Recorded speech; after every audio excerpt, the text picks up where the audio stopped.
Hello, everybody, and welcome to the Garage. Thank you so much. Thank you. Thank you. It is Friday. Happy Friday, everybody. Happy Friday. I hope you are all having an excellent Friday. It is, of course, the day I've been waiting for a few weeks, Apple Day. Prior to this broadcast, I just updated my Mac here to Sierra from Sonoma. Super exciting stuff for the nerds of us out here who are just living in technology constantly. And of course, I am tracking with bated breath the arrival of my new iPhone 16 Pro, which is going to take the place of I'm do-si-doing phones. But the one I use here for my close-up cam, is an iPhone 15 Pro. I'm going to move that to just content creation, and I'm going to use the 16 for myself because I earned it. Also because I'm a gigantic tech nerd. And yeah, I'm just super excited to get to use Apple Intelligence once that releases and all of that stuff, which kind of goes along with what we're going to talk about today. Now, we've been talking a lot about escape. We've been talking a lot about how to get around Scientology's tips and tricks and things like that. And as we know, there's been some amazing protests that have occurred over the last year, which have really brought awareness and other things to this movement, which had never before happened without these protests. And as a result of these protests, early on, the test center was essentially shut down in Los Angeles. They were not able to get any new people in there. That was the first time in its history since it had opened that a group of people had prevented them in every way, shape, and form from grabbing bodies off the street and bringing them in to engage in this Scientological hullabaloo, right? So it's super important that these things continue to happen. But in the wake of the protests, we've also had some incidents that have occurred between protesters and Scientology, right? Evidenced by that right now, what's going on is Nance Drew's case in Chicago, aka Boobgate, which has been it's been a lot. Let's face it. I mean, having watched the footage on that multiple times, and I'm not a legal expert. This is my own personal opinion. It does not hold water in a court of law. So I'm just putting that out there in case Osa is watching this and is like, aha, no, you're not, this is not for you. But here's the thing. Protesting it's given to us the ability to protest by the First Amendment of here in America, I shouldn't say us, like the whole earth. But in America, we have the right to protest via the First Amendment of the United States Constitution, right?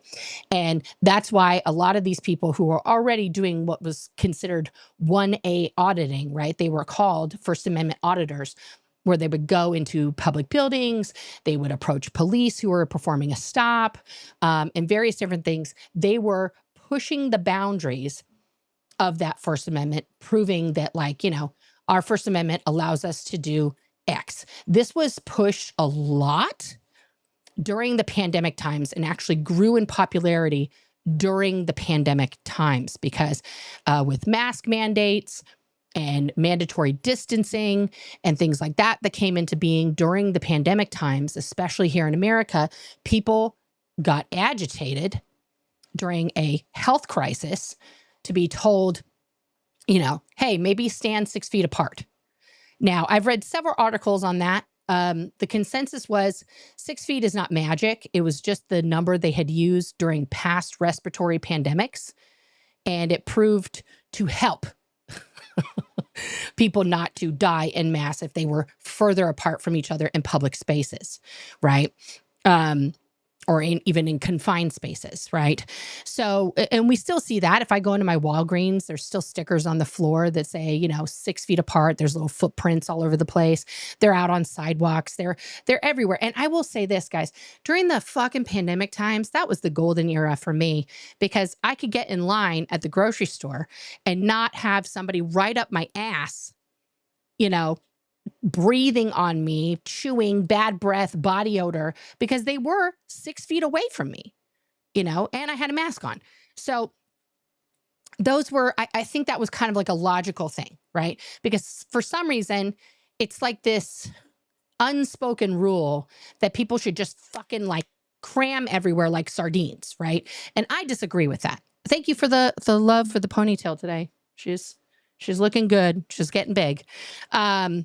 You know, so, after observing Nance Drew's protest, in my personal opinion, not a legal opinion or anything else, okay, I think that guy violated her personal space. I don't remember his name. And, he purposely bumped into her to create an incident that was not, in fact, there, right? Part of that, perhaps, and this is a big perhaps, por ejemplo, maybe, gigantic all caps maybe, could have been avoided if Nance were farther away from that gentleman than she was, right? Because at the beginning of the protests, I tried my best not to put down rules and regulations for people who are going out and doing what they feel is correct on their own free will, because I'm not in charge. This is not a cult. You are allowed to do what you please, okay? But having been trained in the counter-protesting tactics by Scientology, by security, by OSA, I'm trying to tell you guys, as these protests continue, because the protests are kind of like in an ebb and flow, right? They're coming, they're going. People are at LA Audit and Henri and Serge were all at the LA City Council meeting today, which is super important. That is a form of protest, right? LA Audit is seemingly everywhere. She's just like at every location telling them about their ADA violations, and I love that. I think that is fantastic, right? Hang on one second.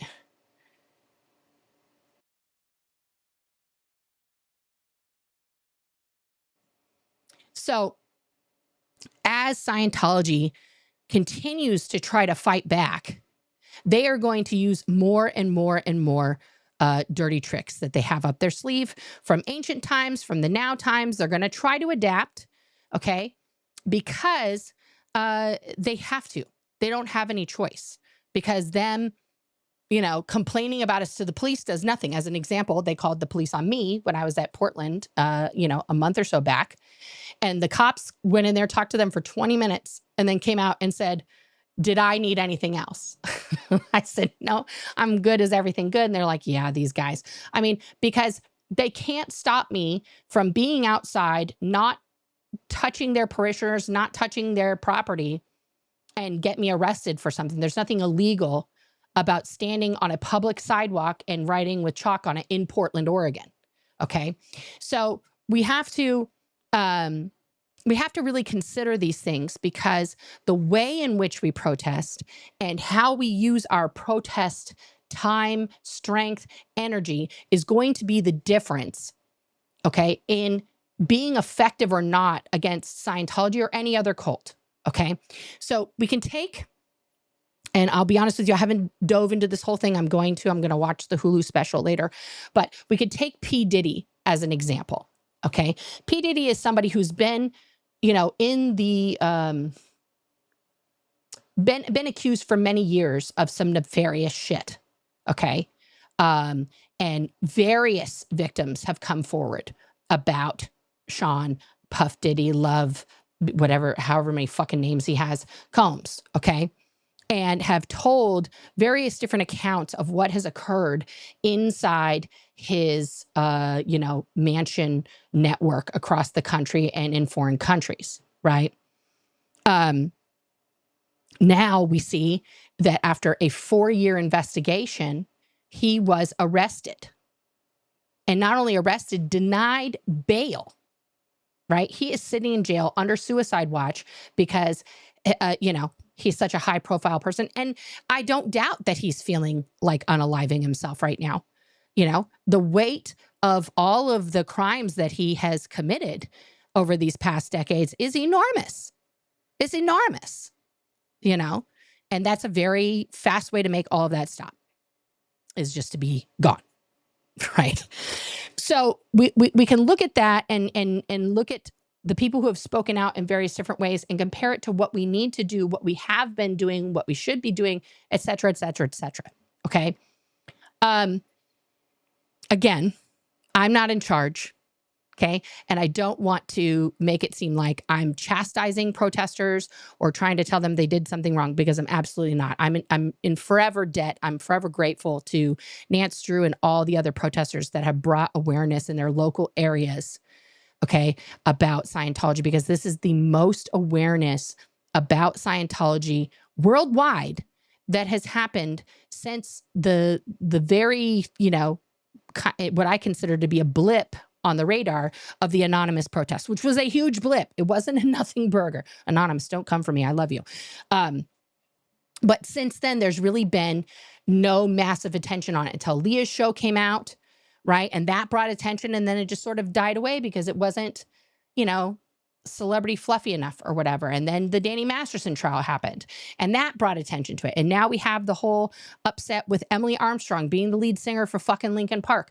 But the problem with those temporary attention getters, right? Like the newest one, you know, so is Sabrina Carpenter a Scientologist? And why is a born-in Scientologist the lead singer for Linkin Park, right? It's good that it brings the Scientology name into the limelight, but it's bad because those type of things, especially like harping on somebody like Sabrina Carpenter, who's, as far as I can see, tried to work really hard to make it in the music industry. I don't know anything else about her, okay, unless somebody tells me. And this girl, Emily Armstrong, who grew up in horrific, no education, no contact with her parents' conditions, and, you know, maybe got some special treatment when she wanted to leave because her mom was a high up in OSA and they didn't want to flap. But she still grew up a Scientology kid in that fucking disgusting environment. Her formative years were at the Pack Ranch. That were, you know, we've already heard stories over and over and over again about that. And now she's made something of herself in the real world without Scientology's help, as far as I can tell.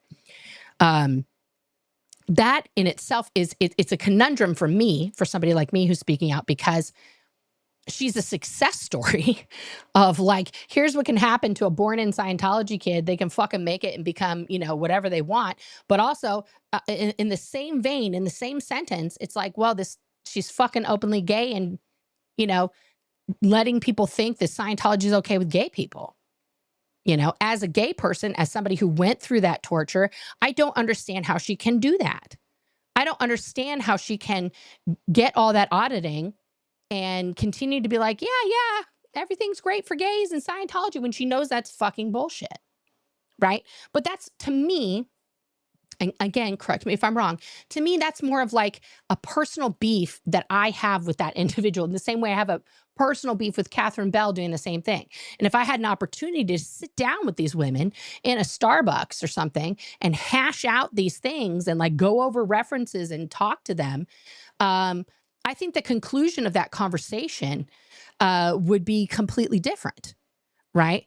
But what's happening right now is we have these shiny distractions, okay, like Emily Armstrong, like Sabrina Carpenter, that are not going to break the barriers that we have in terms of taking down Scientology and these other high control cults. Okay, because when we harp on celebrity shit, yes, it's clickbait. Yes, it gets attention. Yes, you know, YouTube revenue. However, for like the last few videos that I've done, as you've seen, like I'm trying really, really hard to educate the under the radar Scientologists, the Scientologists that are still in, the SEERG members that are being forced to watch my content. Hello, Osa. How are you? Hi, Kristen. Hi, everybody. Please present yourself for roll call. I'm here. I'm queer. Get used to it. That they need to know that there's real things out here, that we don't just care about Sabrina Carpenter or fucking Emily Armstrong, right? So today what we're going to go over is a bunch of stuff. Please bear with me. We're in class today. All right. So the first thing I want to go over, and I think we all understand this already. You guys are very intelligent. No. Oh my God.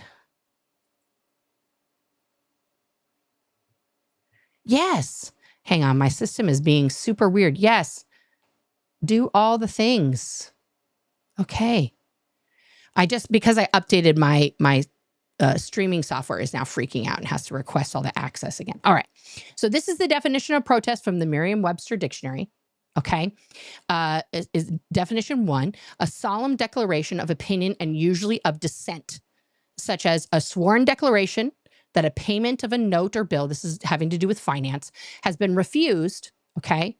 And that all responsible signers or debtors are liable for resulting loss or damage. This is a very legal, very financial definition. That's not what we're talking about. So we're going to skip definition 1. 2, the act of objecting or a gesture of disapproval. Okay, usually a organized public demonstration of approval. But this could be like, see the example sentence there, resigned in protest. You can abstain from, giving your vote on something. That is a protest. Okay. A complaint, objection, or display of unwillingness, usually to an idea or course of action. Right? That's going because you're protesting, but you're still being made to do it. Right? So when we talk about protesting, a lot of people, I've gotten a lot of feedback about this, that watching my YouTube videos is not protest. Me making this video is not a protest, which I vehemently disagree with. Okay? Because I am objecting and I'm showing my disapproval very publicly. This is an act of protest. It is an act of defiance. It is an act of go fuck yourself, Scientology, all of the above. Okay? And every single one of you who tunes in, including you, Osa, including you, is contributing, as they say in Scientology, contributing to that motion, making it better, making it go far and wide. Every time you guys hit that like button, it sends the algorithm message that this video is important. It needs to go out. Every time you guys subscribe, same thing. Okay. So all of these things are tiny little incremental protests. Okay. A protest isn't always thousands of people gathered together as one, starling swarm, swarm of people to chant together. No, no, no, no, no. That's awesome. I'd love to see more of that. But that's not the only kind of protest. Okay. Writing to your government and telling them, no, I object to Scientology. I object to the Way to Happiness Foundation. I object to Narcanon, to Criminon, to, the International Association of Scientologists, whatever front group is in your area. Those are all protests. Okay. And I really want to make that clear, because there are some people who are not physically able to go to a physical location to stand out in front of it for hours daily and yell at that building filled with people. Now, the act of standing there is definitely a protest. It's a physical protest. And I love it. Okay. I just did one last Friday, a week ago on Monday with my bestie, Liz. There's footage. That was so much fun. But they're all valid forms of protest. But the protesters themselves, the second half that we're going to cover here, is when you're putting yourself out there, however you're doing that. Scientology, and that is to be specific, OSA, the Office of Special Affairs, is going to do their best to deter you from that protesting in any way, shape, or form. Okay? And this will take a lot of forms. It is not just like them coming to spray us with water while we're chalking the sidewalk, which happened to me. Okay? It is not just them trying to get in our face and scream and do weird things like they did to Mark Bunker back in the 90s and like they've done to protesters down in LA and send, weird homeless people like they have again to me in Portland, right? It is very, very covert ops. Okay. Now, Mike Rinder, we're going to go over a Mike Rinder article here. Actually, we're going to go over two. Mike Rinder, let me pull it up here. Earlier this week or last week, it's from the 14th. Today is the 20th, so 6 days ago, wrote this article, okay, called Scientology Fair Game Intelligence Operation to Frame Enemies. Okay. Now he says, this is the second post concerning the Guardian's office drills sent to me by a dear friend. The first is this one, and that's this article here. So we're going to go over this article first, which was written all the way back on September 10th. So on September 10th, he wrote an article. 4 days later, he wrote the follow-up article. Now, this is not going to be, guys, this is not going to be a whole Papa Smurf post, okay? Because I've been being very kind to Papa Smurf lately. I want to go over the meat and potatoes of this, but I also want you all to pay very close attention to the fact that he references these documents as Guardian's office documents, okay, which were, of course, written in the 70s by Mary Sue Hubbard, approved by L. Ron Hubbard, and being used by the Guardian's office, which was not a Sea organization group. It was not a public organization group. It was a distinct, separate wing of Scientology that was used to do exactly its name: guard L. Ron and Scientology from attack. That was the entire purpose of the Guardian's office, to protect L. Ron Hubbard and Scientology from attacks. Now, when the Guardian's office was disbanded in 1980 or 81, I cannot remember, it was renamed, rebranded, and put under the wing of, under the guise of the Sea Org as the Office of Special Affairs. Okay, I don't think that we have a debate about this. I really don't want to have a debate about this, guys. But what is curious to me is that the modus operandi, the orders with which the Guardian's office operated, just got rewritten as flag orders for the Office of Special Affairs. They're basically the same things. This is not the Office of Special Affairs didn't go like, wow, these guys were cuckoo. Like they were doing some illegal ass shit. We should not do that. No, they were just like, oh, well, here's where they made mistakes. We're going to do it better.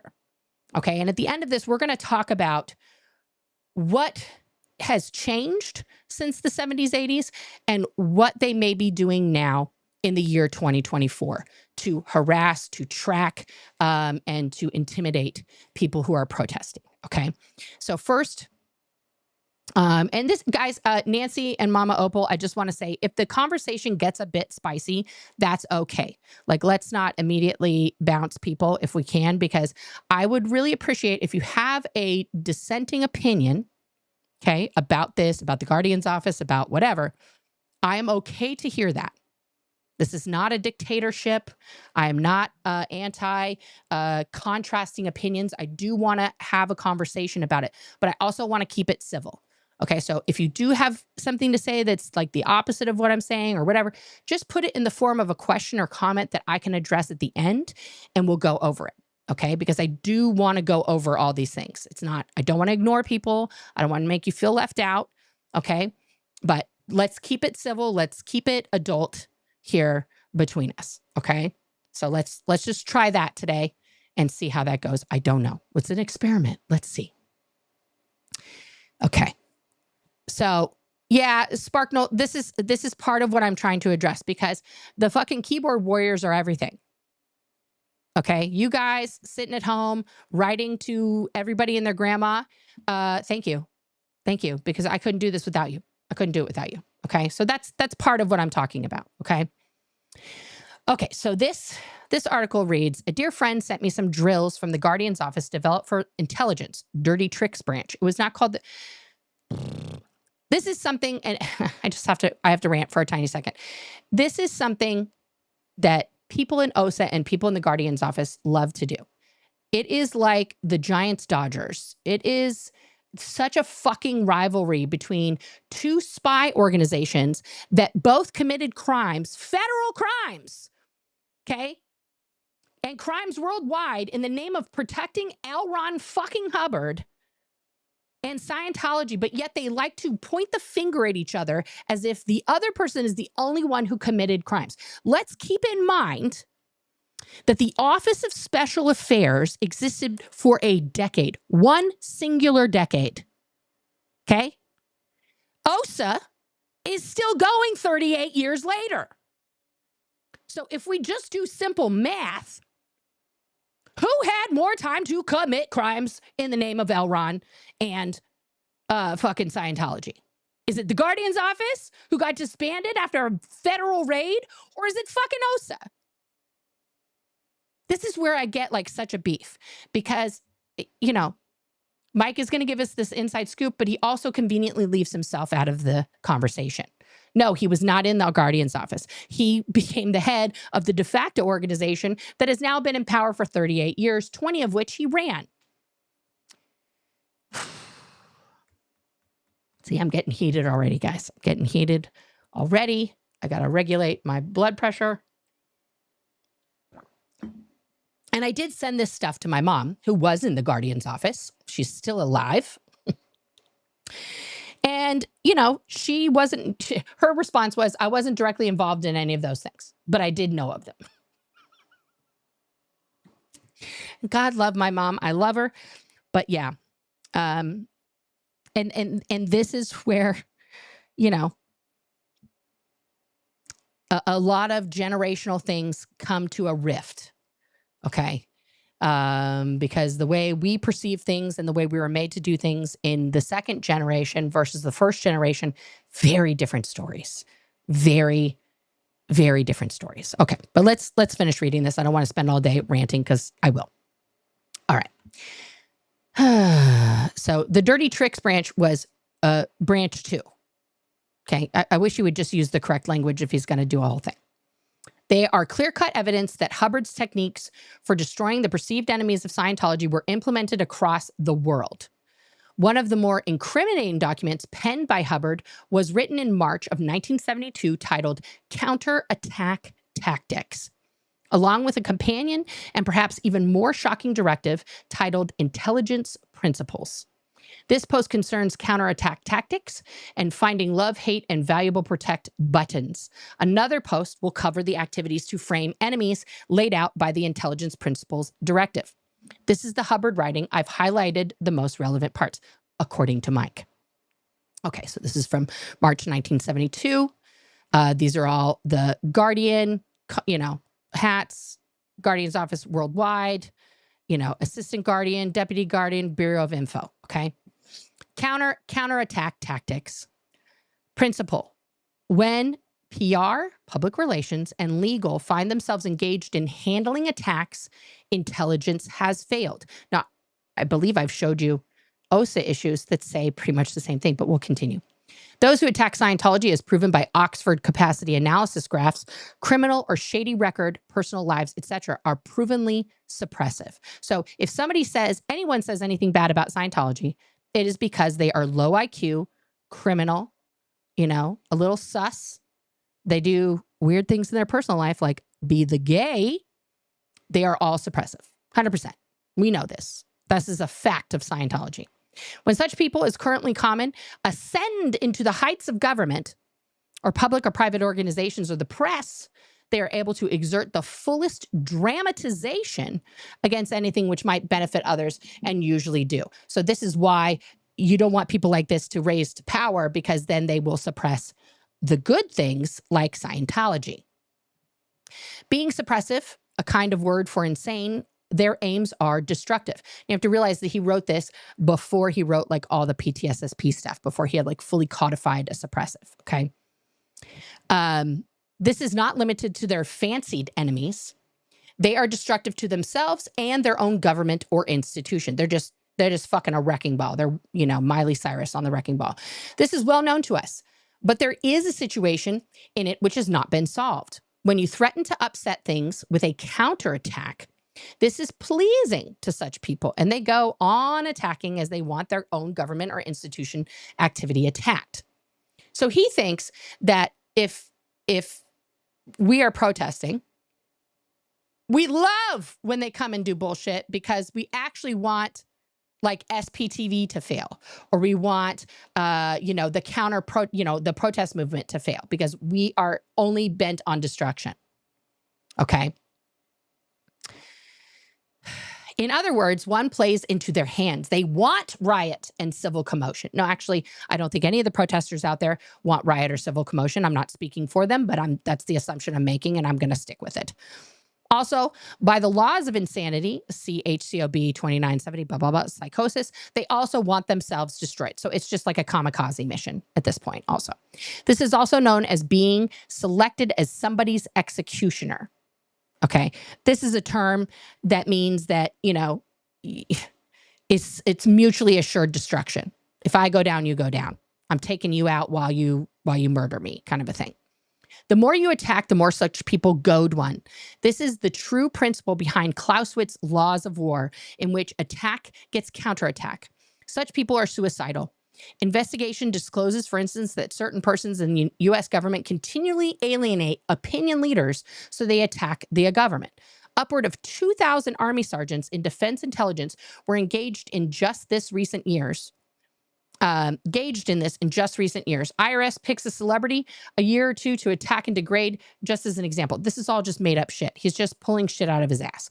The powers that be sometimes remove such persons. Robinson, Minister of Health, Goodrich, former FDA chief, among others, were removed by other seniors at Scientology insistence, but they themselves, left on post, would have gone on attacking harder and harder until the resulting counter commotion had practically destroyed their agencies. Okay, so if you remember Scientology history, the FDA, okay, and the Ministry of Health declared that the e-meter was a religious artifact and was not FDA approved to do anything. That was the first major blow that Scientology had to it. Basically, its e-meter became nothing in the eyes of the US government. It's still considered a religious artifact and has to have a disclaimer on it that says this itself does nothing, because the FDA won that, right? But now Elron's trying to claim a win here, saying that Scientology got these guys removed. I don't think that's what happened. I'd have to check the actual history books.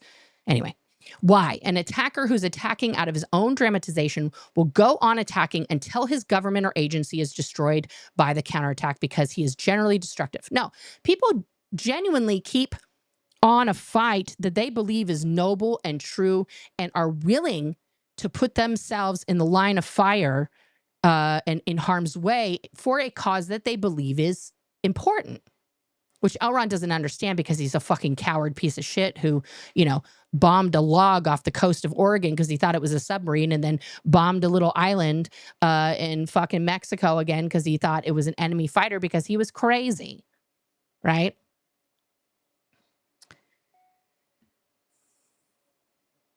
Okay, there's already kerfluffle in the thing. Well, Neen, that is not true. That is exactly what I'm trying to dispel here. If you have an opinion that goes against mine, I just said in an open disclosure before this started. See, this is okay. This is part of the problem. If you're just here to try and start shit where there isn't none, don't start none, won't be none. We're trying to have like an adult discourse here. Okay, Neen? So like I told my mods to be cool. If you have an opinion that's different than mine, please let me know. Put it in the form of comment or question so that I can address it at the end, because I will address it, Neen. But just saying, don't have an opinion that doesn't go against Nora and anything Nora thinks and you're good. Like, that is a 2-year-old bullshit response. And I'm really tired of hearing it. I'm tired of hearing that, because it's not true and it's childish. So let's not be childish. Let's be adults and have a conversation. Okay? Otherwise, just go back to the kindergarten playground where you came from. All right? Like, we don't have time for that. This is serious stuff. And, I do want to talk, but like, let's keep it moving at an adult level here without baseless accusations that, are just fucking Reddit rumors that are stupid. Okay? Let's move on. All right. Stats. The UK attacks tapered off and successful recovery was begun when Robinson was removed. The FDA agency attack began to cool down when Goodrich was forced to resign. The AMA attack apparently continues via various channels and nobody's been removed. Okay, so somehow in the UK, this guy Robinson, who was the health minister, he got, Scientology thinks they got the win and got him removed, probably through blackmail, right? Which is their usual form of attack. And same thing with the FDA. But the AMA attacks, the American Medical Association attacks on Scientology had not stopped at this time, right? And nobody's been removed, right? Dylan, don't make life difficult. It could be either. I love you. All right. So... All right. Ideal scene. An ideal scene in Scientology literally means what those two words mean at their base. The most perfect, the best possible scene that could happen, situation. Okay. For Information Bureau attacks against Scientology, located and removed from their positions of power so that Scientology can get on with it. And any threat of attack restrained, leaving Scientology a clear field. So any negativity about Scientology to be fucking bulldozed, gone, get out.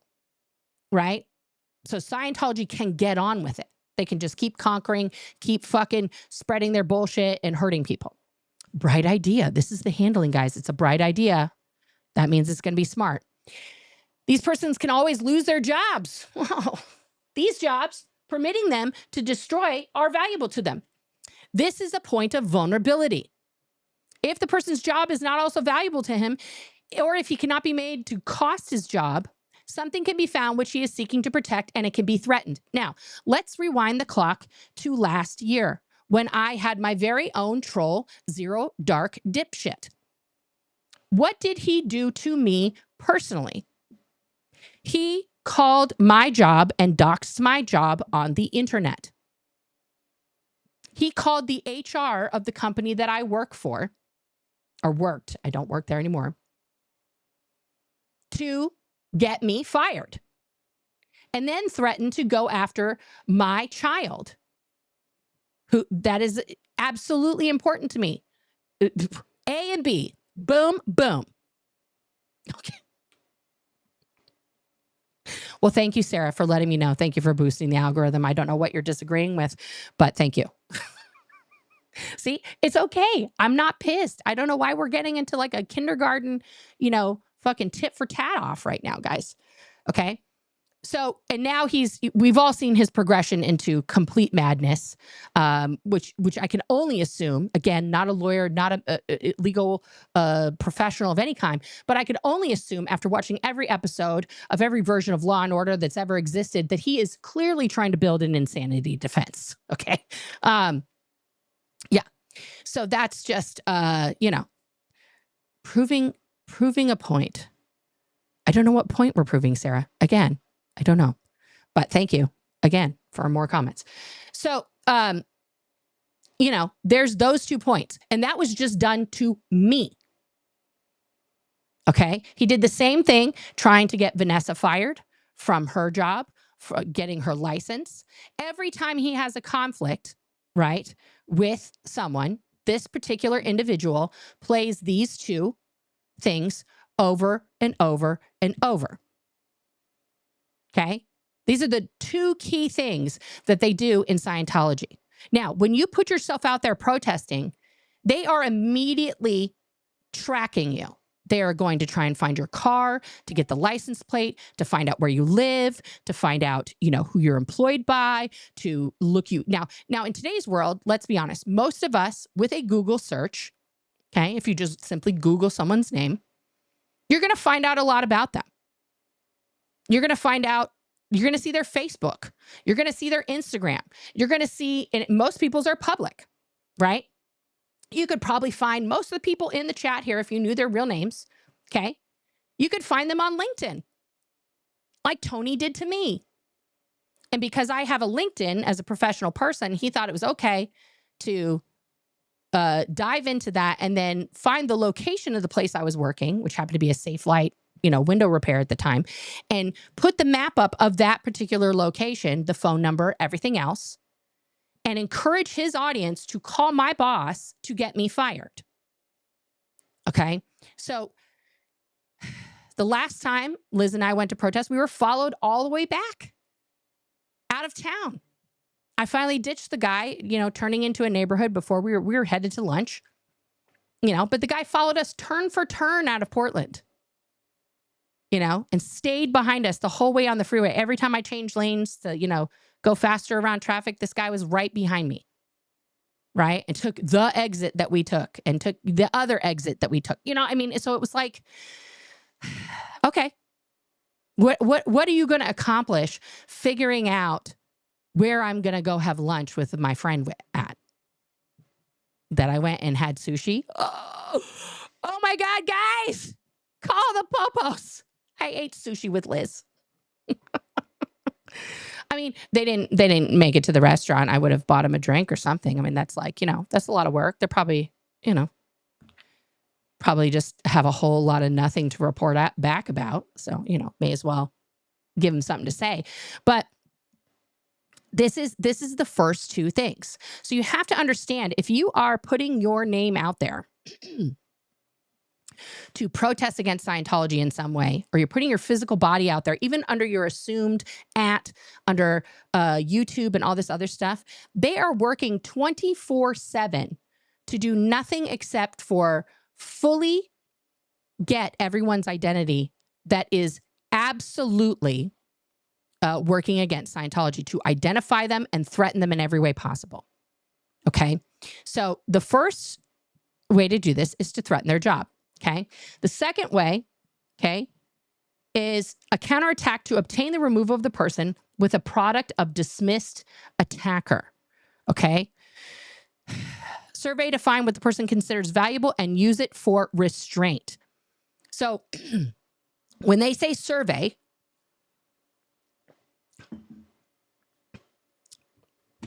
okay, hang on. I'm just going to address this right now because I want to get this out of the way because it's a ridiculous question. It has nothing to do with what we're talking about. So, Neen, I didn't not agree with Liz Ferris. I did a very, very thorough video about that.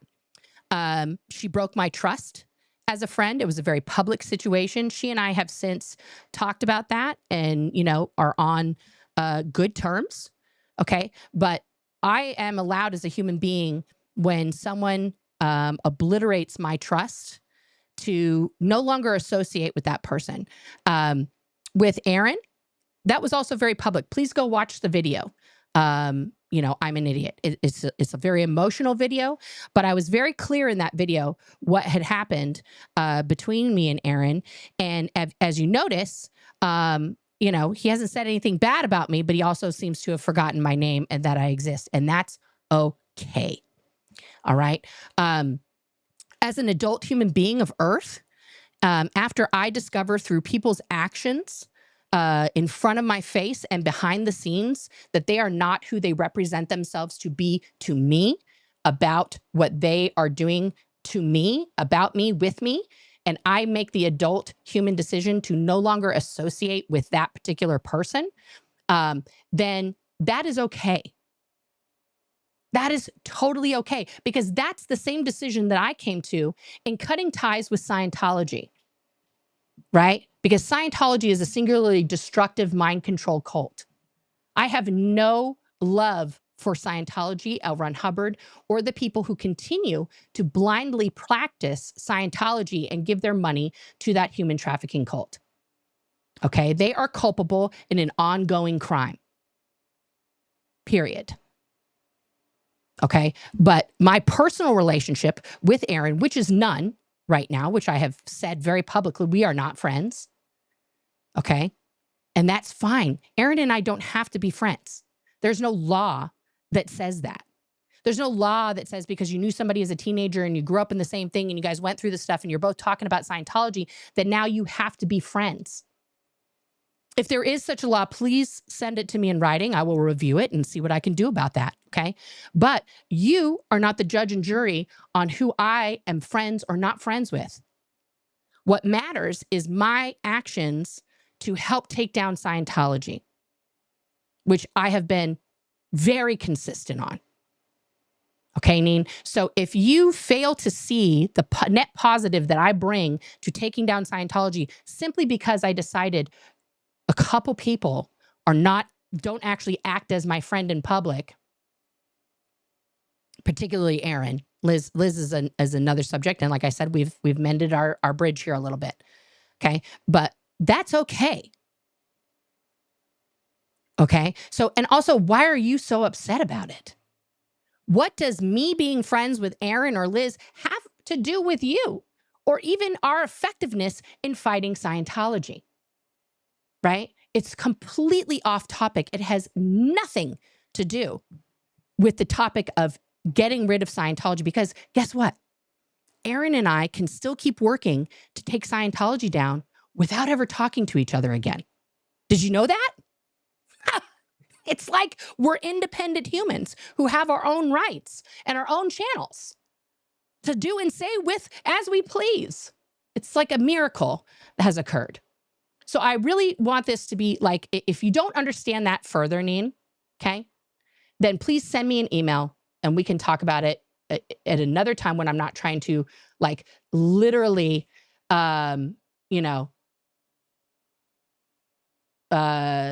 educate what is going on and what's coming up with the people who are doing the hard work of protesting, and if you're out there protesting, Neen, and you feel unsupported, then let me know and we'll talk through that too. But otherwise, this is a complete nothing, and it means nothing to you.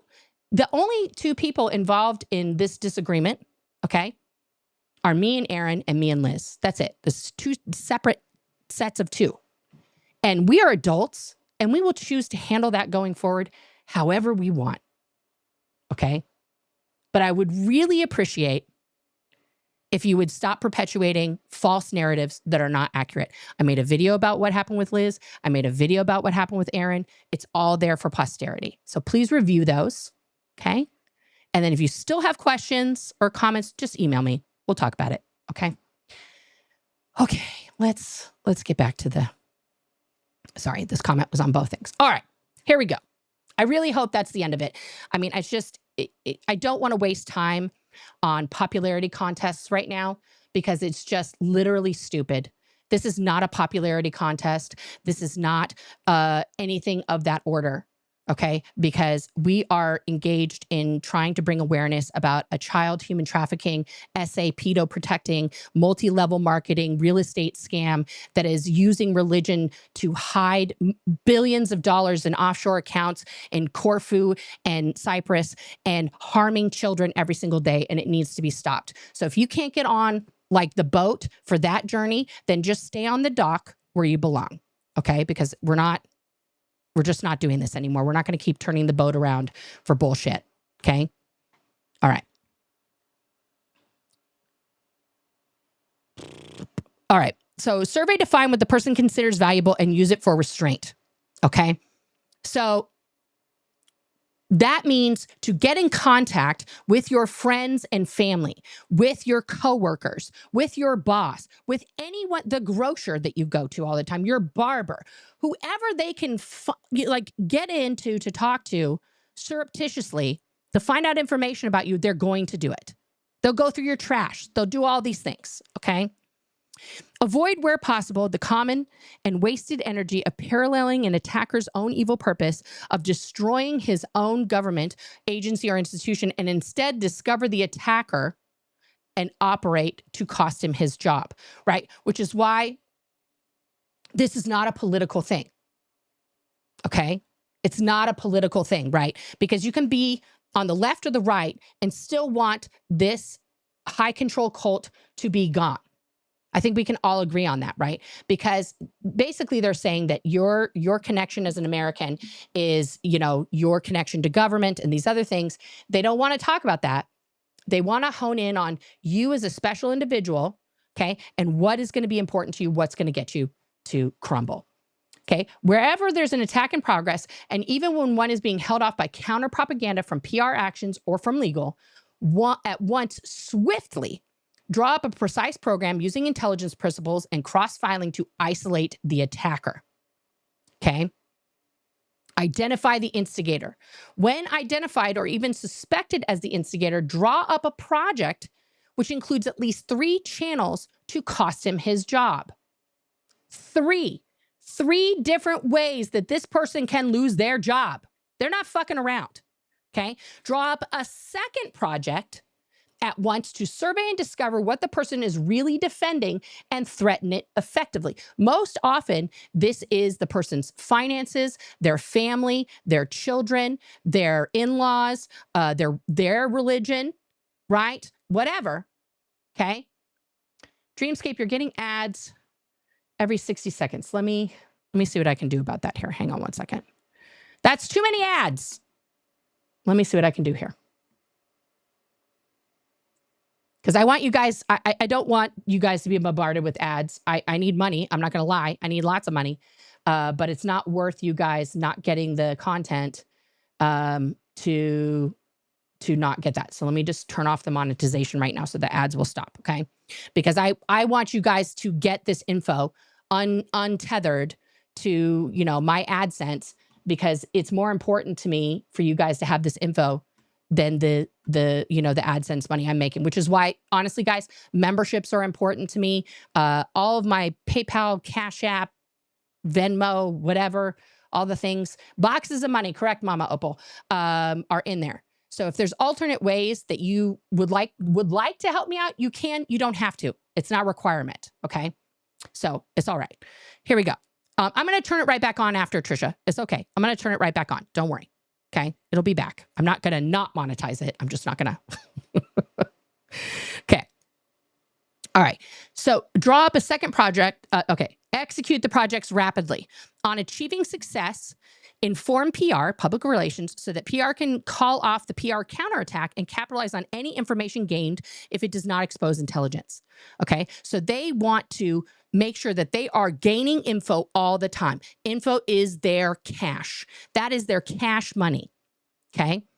Right. Inform legal so legal can replan and utilize the information also gained up to mop up. They are going to leave no crumbs. They are not going to leave survivors. You will be utterly destroyed, gone, done. Okay. Intelligence in these regards is not feeding PR and legal as the only fruit of its endeavors. It's operating independently of these two functions with its own product, i.e., a dismissed attacker, or its secondary product, a totally restrained and muzzled attacker. So this means to destroy someone so far that they do not have a livelihood left to be able to say anything. They are shuttered into absolute silence, right? Which is what Scientology does, by the way, with every single Sea Org member. Hello, Osa. Hi, guys watching right now. Every single person who's inside, okay? These first 2 points, if we use them in the guise of a Sea Org member, okay? So now let's look at this from the inside view. The person can always lose their jobs. These jobs, permitting them power to destroy, are valuable to them. This is a point of vulnerability. This is every Sea Org member's point of vulnerability. Their post in the Sea organization. Okay, if the person's job isn't available, find something else which he's seeking to protect, and it can be threatened. If you're a Sea Org member and you're like, I don't want to be here, and they're like, well, I guess your mom will never go OT. Yeah, that would be that'd be real sad for her. It'd be really terrible for your sister to get declared if you do bad on the RPF. Yeah, yeah, like that shit that was said to me. They use these same control tactics on their very own volunteer, you know, indentured servants known as the Sea Org. Okay? So it's the same across the board. This is not a, you know, one for thee and none for me kind of a situation. Okay? So I'm talking to you guys, Sea Org members. Every single time they tell you, if you leave, X is going to happen to person Y, they are running this op on you. You are being run by an OSA op. It is not true.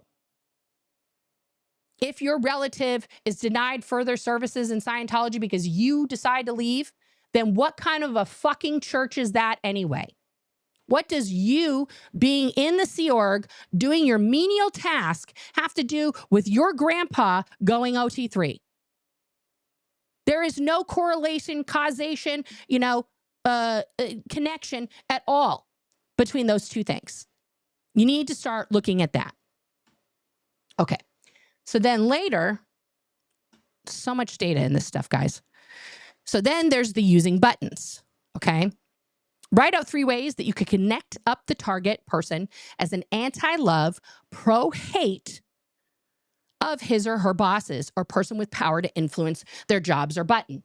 Okay, target Bob Jones, 16-year-old stock clerk in a local grocery store. Boss hates kids who are druggies, loves employees who are on time to work. Target. Okay, so you can connect up the target person as an anti-love, pro-hate, or his or her boss's person. Okay, or person with power to influence his or her job's buttons, right? So this is the guy that you want to fuck with, Bob Jones, okay, right? And his boss doesn't like kids who are druggies or people who are late to work, right? So let's just play a game. What could we do to this poor little 16-year-old kid so that his boss fires him?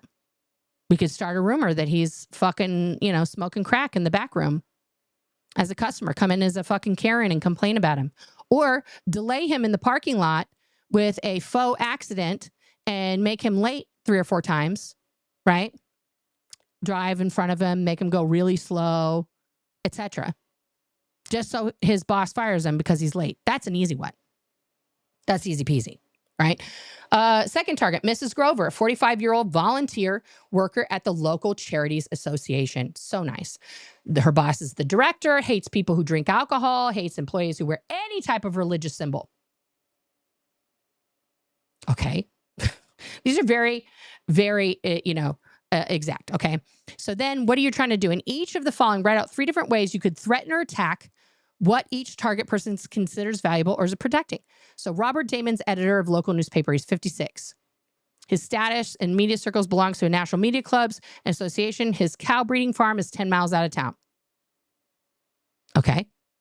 So 3 different ways you could threaten or attack each person, right? So he's part of these national media circles. You could start calling into question his articles and things like that. You could maybe slip some mad cow disease at his farm, and start a rumor that he's got mad cows, it's all kinds of things, right? So then we have the hate-love situation. Write down 5 separate hate or love buttons that you've observed others have had. For example, when I was a kid, I remember a local butcher used to hate kids running through his store. In fact, he'd lose business by throwing the butcher's oil on such children out of the store before filling their meat orders. Mrs. Colby, my 5th grade teacher, loved students who wore neatly cleaned and pressed clothes so much that she'd give them higher grades than they deserved. Right? So this is exposing people's prejudices. Right? Their innate, learned, taught prejudices that they have from their environmental learning from birth to now. Right? So go through some magazines and find long stories or interviews of various people until you can get 3 different people from which you can extract hate and love buttons. So this is like learning how to do this, right? Select 3 people, relatives, friends, neighbors. You're gonna practice this bullshit on people you actually like. Okay, about whom you know at least one of their hate-love buttons each. You may not speak with any of these people except for to maintain your cover in the area. So now you're spying on your friends and family to learn how to spy. Okay? Okay? Go to a store, factory, agency, or some such, and interview or survey or converse with several employees to discover the hate-love buttons of the management. Like you're just trying to find out everybody's fucking tea about what they hate, right? Go through, the Central Information Center, right? This is, it's also where they keep all the info now too. The Central Information Center still exists, Mike. But I love how you're just like, it was only in, GOOSA. Like, no, the CIC is a real thing. Anyway, on individuals is necessary until you can file data alone. Find 3 people, what each considers valuable as protecting. So the main thing you want to do in this thing is you're going to find out, is their job at risk? Can I fuck up their job and get them fired? If I can't fuck up their job because they don't give 2 shits or their job is, like they don't, whatever, then I'm going to go after what they value the most, whatever that is. Okay. These are the tactics that OSA currently uses to try and demean, disgrace, degrade protesters. Look at the few voices of dissonance that are out there talking exclusively about me, Aaron, the foundation, not the aftermath, but just the SPTV Foundation. Um, and Surge and other things, just like trying to mock us, make fun of us, literally trying to get us to lose our jobs, to lose our YouTube, to get demonetized, all this sort of thing.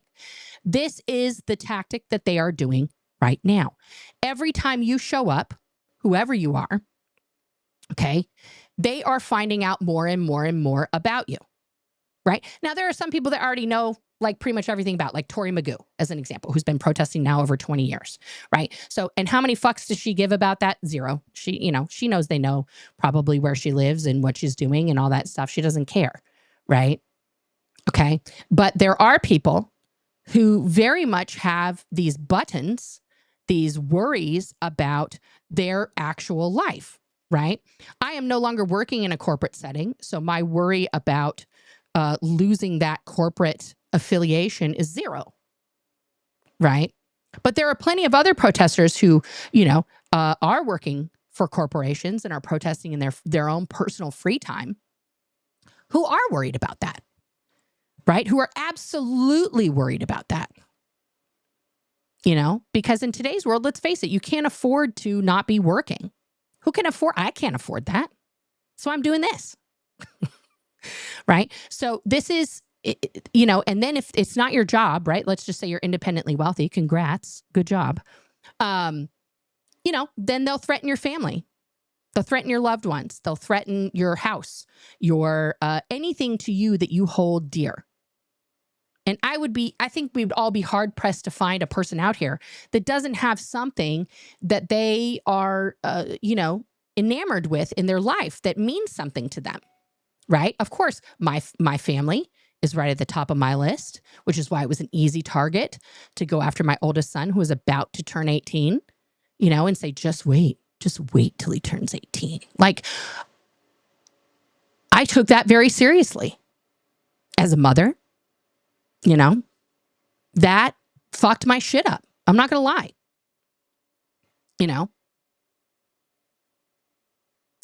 I take my children's safety very seriously. I also take my right as an American human to speak truth to power very seriously. And when someone tries to use the First Amendment against me to make me be quiet, that's not a good combo for me. Right? And yeah. I have a lot of, I just started watching the series on Netflix called What's Next. And it's with Bill Gates, and it's a very interesting series. I think everybody should watch it. And it's kind of like his views, his companies, what they're doing, but also like just society. And they address all of the rumors about him, the the vaccine microchips and all this other nonsense and stuff. And I think there's 4 episodes or 5 episodes. I'm on the 3rd episode, which is about climate change. But in one episode, I believe it was the 1st episode, somebody talked very profoundly about a couple things, particularly about the First Amendment. Okay, and a couple things were said that struck me, very, very hard. Number one, when our forefathers, the founding fathers, developed the Constitution of the United States, first of all, they're very clear in the Bill of Rights that if at some point this Constitution is no longer workable for current society, it should be rewritten. It should be redone. Put another run through the typewriter, as my mother would say. And we haven't done that. We've refused to do that as a country for some reason. We're stuck 248 years in the past. And that's a whole other thing. Okay. But when it comes to the First Amendment, the original intent of the First Amendment, as written in the 1700s, was that so individual citizens had the right to speak out about the government without fear of recourse for saying, hey, you guys are fucking some shit up, right? Because in England, if you were saying, hey, King George, fuck you, I don't want to pay these taxes, they're outrageous, you'd probably just be beheaded or shot or put in the gallows and then made to pay the taxes anyway, right? So the First Amendment at that point was like, we're going to give our citizens the right to be like, hey, government, we disagree with you. Give the people a voice to say, we don't agree. But our founding fathers could have never, even in their wildest dreams, imagined the internet as it exists today, right?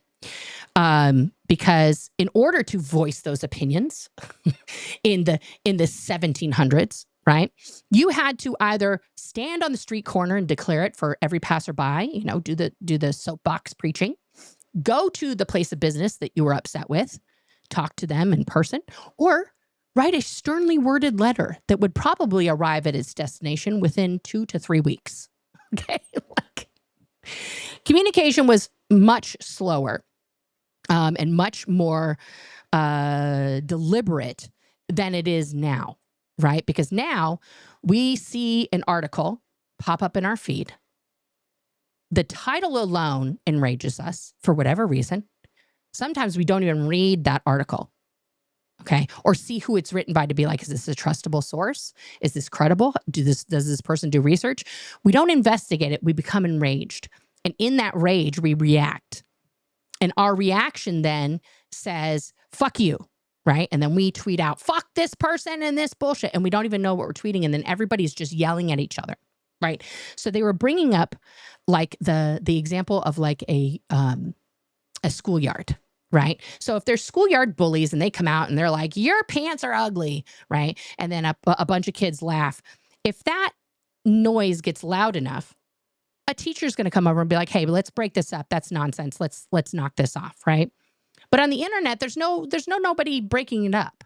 There's nobody breaking up the dissonance, right? And back in the late 1800s, there was a case in, or maybe the 1980s. Anyway, there was a case in Utah that went all the way to the Supreme Court because there were laws on the books at the time in Utah that prohibited the sale of tobacco. Okay, and tobacco companies were like, go fuck yourself. We're going to put a billboard wherever we want. And so the Supreme Court justice ruled on it, and he ruled in favor of Utah because he said, when you are putting up this gigantic billboard, you are not taking into account the viewer, the listener of that communication. You are forcing them to receive a communication that they are not willing or wanting to receive. So you're putting that blame on the recipient, right? So that doesn't make it just, and it doesn't make it fall under the First Amendment in that way, right? You can't just say, buy marbles because I can, right? If the people of Utah as a whole have said, we don't want this fucking shit, you don't get to put up that sign anyway, right? So we can look at this, and I thought that was really, really interesting because on the internet, as I just experienced here, you know, people come in and say whatever they want because they feel enabled to in today's world.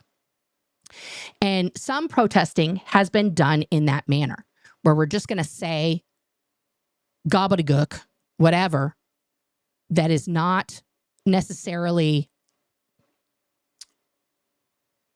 the best thing to say. Like, I'll use an example. When people talk about Xenu and want to tell the Scientologists about Xenu, right? I personally don't think that's effective because 90+% of Scientologists don't know who the fuck Xenu is. And it makes the person protesting sound nuts that they're talking about an alien intergalactic overlord, you know, that exploded beings out of volcanoes and ice cubes. They think that's, honestly, you're an idiot. That's what they're thinking. Like this, no wonder these people are protesting. They can't get a job because they're saying stupid shit, right? That's why it's far more effective, in my opinion, like when Windy City Thetan Watch asks, can you tell me something positive about Scientology? And it's very telling that none of them will stop to give him the pitch about Scientology, right? It's very telling that I'm standing outside Portland, Oregon, just simply saying, how are you? What course are you on? Why are you still doing that? And they're shutting the shades in my face. And people are giving me nasty looks, right? Because we don't have to insinuate outrageous things like an intergalactic alien overlord to make a point. right? To make a point. So I want to go over this second article here because this is also important because this is education for the people who are speaking out, who are writing letters, who are doing all that stuff. Okay. So this is the second issue here. Okay. As with the previous post, I begin with the Hubbard Directive, again, written on 28 March 1972. This one is titled Intelligence Principles. Okay. Mike highlighted the key passages again. Okay. So confidential. Guys, we're not supposed to know this. Confidential. Everyone, pinky swear, they're not going to say anything at all about this. Okay. Intelligence principles. When intelligence fails, it becomes a PR matter. When PR fails, it becomes a legal matter. When legal loses or declines, it becomes an LRH matter. You do not want it to become an LRH matter, or in this case, a David Miscavige matter. Okay. It will be found that 1 and 2 are valid for all nations, companies, and individuals at all past times and are valid now and will be valid in the future. Number 3 is peculiar to our situation. But if for LRH you place general manager or head of state, this too will be found to be valid. This gives you direct index for precise estimation of where you are at any given instant and where you will be going. If intelligence isn't into it, muffs its tech, and isn't handled in time, then it becomes something that PR will have to make do with somehow. So the first line of defense is always investigating the noisy investigations of attackers. Okay. And if they don't succeed, now PR has to come in. They have to swoop in. Okay. And, make something up. Okay. If PR muffs its text and falls down, it becomes a legal matter. And if legal fails to be aggressive, like what they're doing right now with Nance Drew, which is fucking ridiculous, okay, or forgets its tech, here it is with a need for a heavy hussar action. Okay, that's like the soldiers from, Russia back in the day. This gives you like literally assassination type shit. This gives you also the direction to push back up the scale. If legal can recover and if PR can get on the ball, then intelligence can get to work. But now let's take Nance Drew's case for real. Okay. So she was standing close to that gentleman. He purposely bumped into her, which you can see undoubtedly in the video over and over, so that he could claim assault because her breast, the softest part of a woman's body, hurt him. He filed charges. Okay. And now we're at the 4th or 5th court appearance where they are still trying to make fetch happen. Even though the judge basically shut down the whole case because they refused to show up 3 times in a row. Somehow they had an ex parte with the judge without the other party present. And now they got to Nance Drew's lawyer through intelligence, through noisy investigations. And now he dropped her case. Okay. There is no other explanation for that. This should have been an easy peasy case for this guy to win. Right. And now he's ditched her in the final hour unexpectedly, like it's not unexpected. Okay. These are the things that you have to be aware of as a protester. People have yelled, why aren't the foundation paying for lawyers? Okay. Again, I'm not a charity expert and I'm not a foundation expert, but let's put it this way. Okay. You are individually taking on your own set of risks and liabilities by going to tell Scientology to go fuck themselves publicly. That is on you as an individual adult human.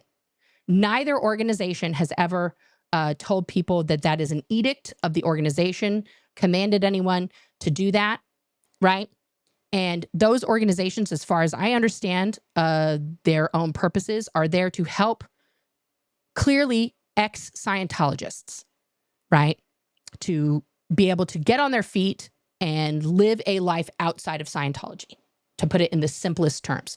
They are not there, either one of them, as an action pack or a protest organization themselves. Okay? So when you take on the call, the innate, feeling that like something, fuck this shit, I'm going to go do something about it. You as an individual, a citizen of whatever country you're doing this in, are also taking on all of the risk associated with that act of protesting, right? If we're just looking at this in like total plain English, not taking sides at all, like legal schmiegel type stuff from my basic understanding of law, okay? It would be impossible, from what I know, to have a firm of lawyers on hand who are somehow fucking on the bar in all the states and all the countries to fight all this stuff. Okay, that is a totally other set of actions and things, right? And I agree with you. Nance Drew's case is ridiculous. It absolutely, if the judge is worth his salt, his weight in salt, he should throw it out. There's no legal standing in this case. It's just fucking ridiculous. It's a waste of taxpayers' time. It's a waste of everybody's time. What they're really trying to do is destroy Nance Drew, corrupt, bankrupt her financially, bankrupt her morally, so that she will stop protesting. And it will send a message to the other protesters. This is what happens when you protest Scientology. We are going to destroy you. Okay? So make no two bones about it. This is a double dip situation that they want to do with this woman who literally did not hurt or harm anyone. But this is also why when the protests were starting in the early days, I tried my darndest, and maybe I should have just done endless videos about it, about the training that we received as Sea Org members in every echelon, especially Celebrity Center, on how to fake an assault, okay? How to flop on cement and look like you got hurt when you just brushed up against somebody and make it look like they hit you. Okay? They are all trained on that. Hi, James Richardson, if you're watching. Yeah. So these are the things. Hi, Nance. Nance Drew's in the house. Guys, if you are not subscribed or you haven't hit Nance Drew's link tree, if my mods can pop that in there, please give what you can. Help her out. Let's get this case closed. It's fucking ridiculous. But this is why I try to encourage people, like in the pandemic times, guys, that 6 feet of space was everything. If you are protesting, maintain that 6 feet of space. Make sure you can see their arms and body in full. Be aware of your surroundings. Okay, because this is so important to maintain your safety bubble. Okay, that's 6 feet of bubble around you in all directions. Okay, and keep recording what they are doing because they cannot fight back against real-time evidence. In the past, it was all he said, she said, and they were religious workers, and so everybody else got fucked at the drive-thru. But that is not the case anymore because we have multiple cameras running everywhere, just like they do on their security cams. Do not fall for it. Keep it recording. Always keep recording. Okay? If you can, get a small other camera that just does nothing but record and isn't live streaming so you have a backup in case they fucking destroy your phone. Okay? So, let's finish this other thing here. All right. Okay, there is a shorter route. If you hold the line aggressively to win with legal and PR and get intelligence functioning effectively at once, you can greatly shorten the time it takes to get back on top. Okay, so if they're all like working together, they will fuck your shit up and move on to the next person. Each of these 3 zones have their own tech and their own products. They are different products. Thus, if you short circuit intelligence just as a support of PR or legal, the battles will be very dicey indeed. Okay, newness. Intelligence exposed is no longer undercover or clandestine. Oh, no. PR most frequently exposes intelligence. Yep. Legal has often done so. Thus, intelligence always requires newness of approach. This is a very important part right here, which Mike did not highlight. Newness of approach. It is standard in its lines and actions, but must be bright and new in its ideas to carry something off. Backup. PR is backup, not an exposure of intelligence. Typical intelligence actions to turn over some exact data to PR to get known that will then push forward an intelligence objective. Okay, so let's say, somebody brought up what Streets did to Tony. He made those flyers. He said, like, beware, there's a sexual predator in your neighborhood. Put a QR code up so you could find all this stuff and everything. I think that's fucking brilliant. I think Tony absolutely deserves that. He's a piece of trash. You know, that's my personal opinion about that personal individual who made a year and a half of my life a living hell and caused me to have a mental break. So I have personal beef with him. Okay. That's just me. But that is also an OSA tactic, right? That is absolutely an OSA tactic to make that up about somebody, plaster their neighborhood, and get them kicked out of their housing, get them to lose their job, get them to be disavowed by their family, divorce, lose their custody of their children, etc. That has been done to many people who've left Scientology, who had enough information to be a threat in an imminent way to Scientology. So that, you know, is it effective to flyer an area with truth about, you know, a potential harmful individual? Absolutely. Is that particular individual harmful to himself and others? Yes. Okay. But we have to make sure, that the information that we use about people who are bad people is accurate, because Scientology doesn't give two shits if it's accurate. If you repeat a lie often enough, it becomes a truth. That is an L. Ron Hubbard edict. Okay. And so that's what they do. They just repeat lie after lie after lie after lie until it becomes a unshakable truth in the community. We see that time and time again in the Reddit, in all these little pocket fucking people that are out there saying nasty things, making nasty videos, all that other kind of stuff, right? They repeat the same bullshit over and over and over until a group of people believe that to be true.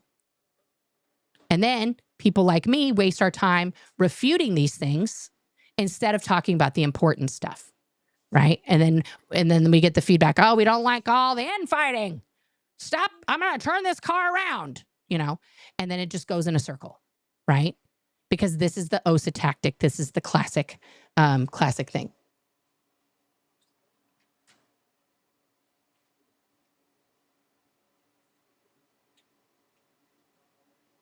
Oh, he's in there? Oh, I'm sure they're going to show up for me. Okay. Babe, are you? Hang on 1 second.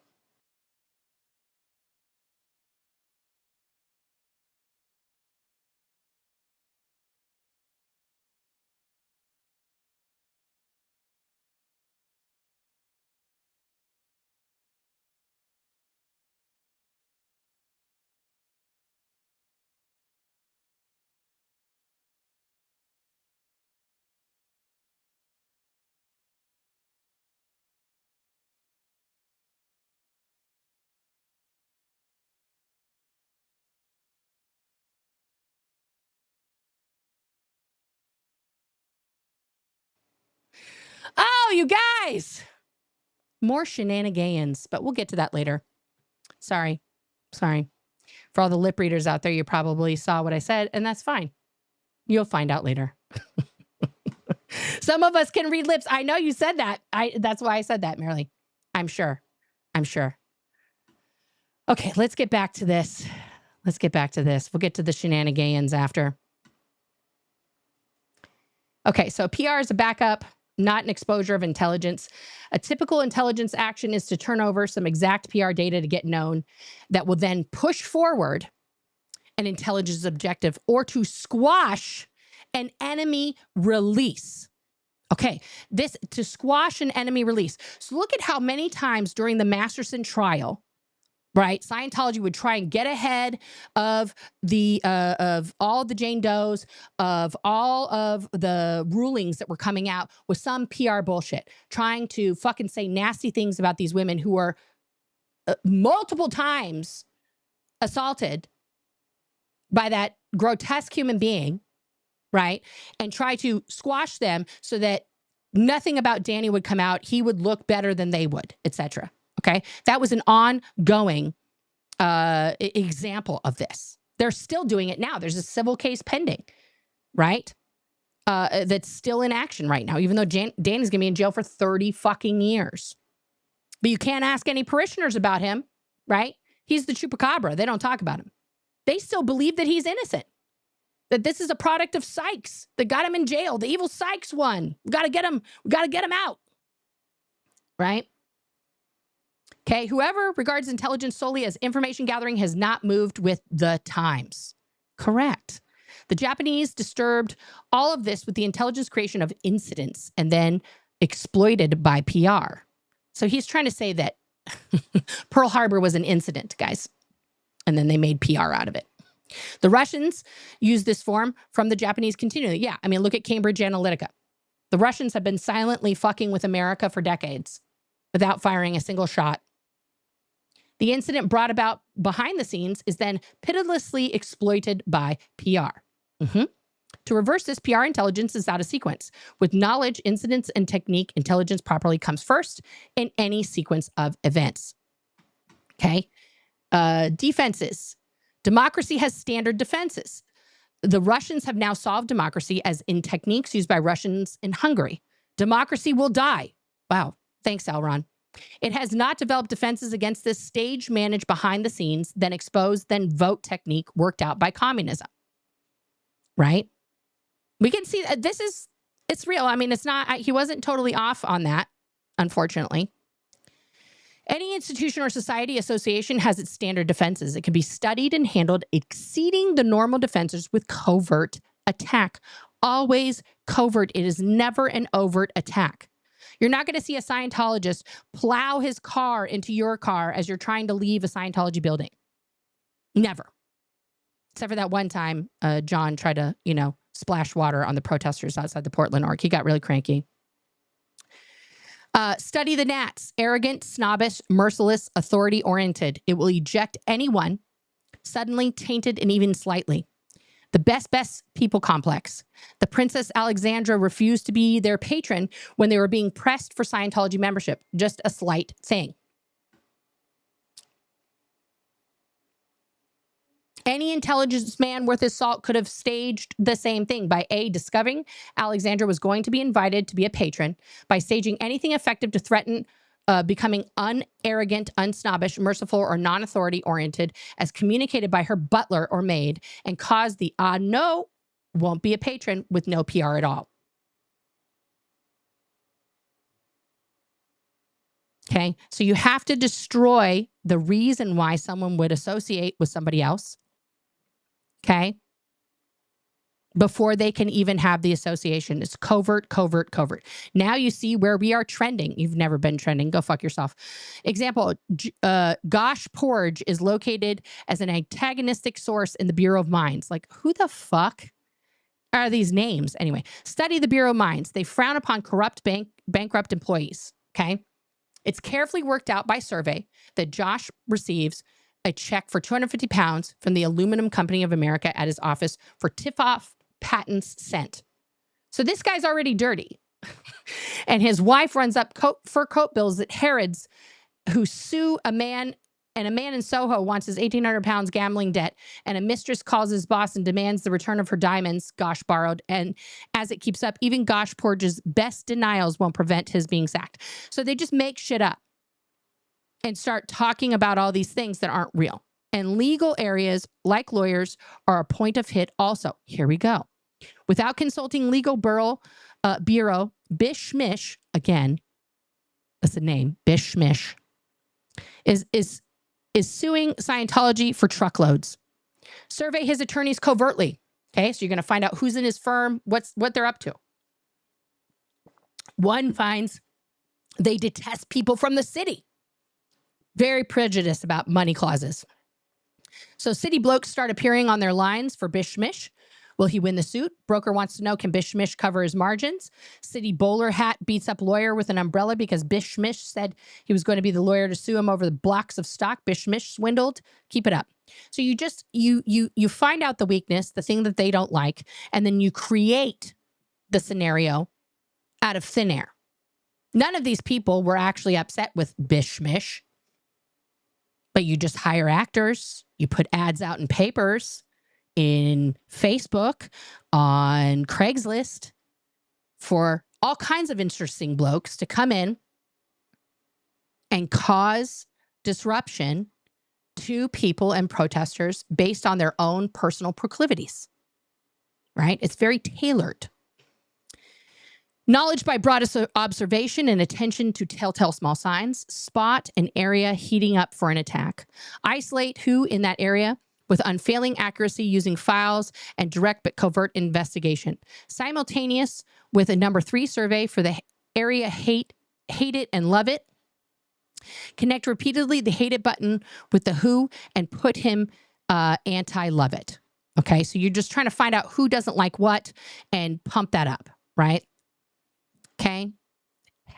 This reference lays out how to frame perceived enemies. He didn't highlight any of this stuff here. None of this is important on how they're oh, here we go. Okay. This is the whole.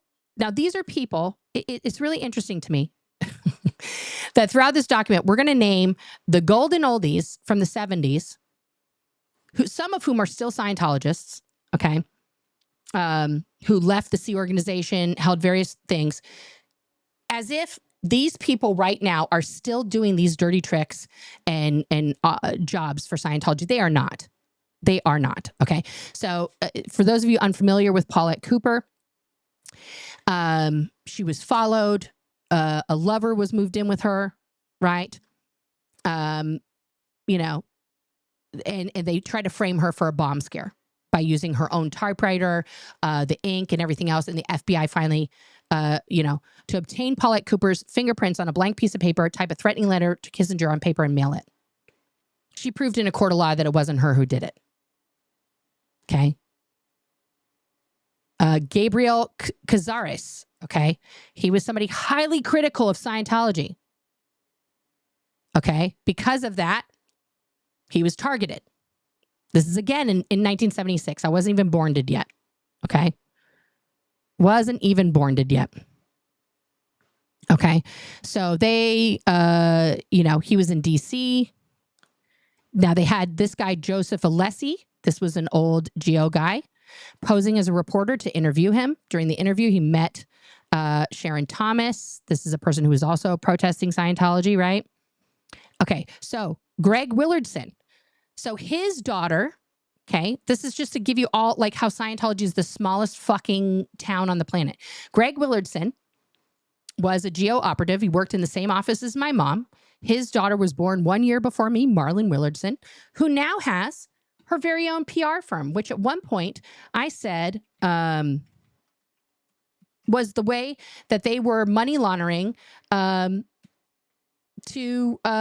you know, pay Zero Dark Tony and other people to do this stuff, because it's a perfect arm to continue that Guardian's Office OSA connection via the second generation, via Marlon, who does, you know, these are her services, right? Okay. They do media outreach, red carpets, branding, photo shoots, writing and editing, websites, social media, press releases, media training, influencers, book publishing. Okay. Right. So let's see here.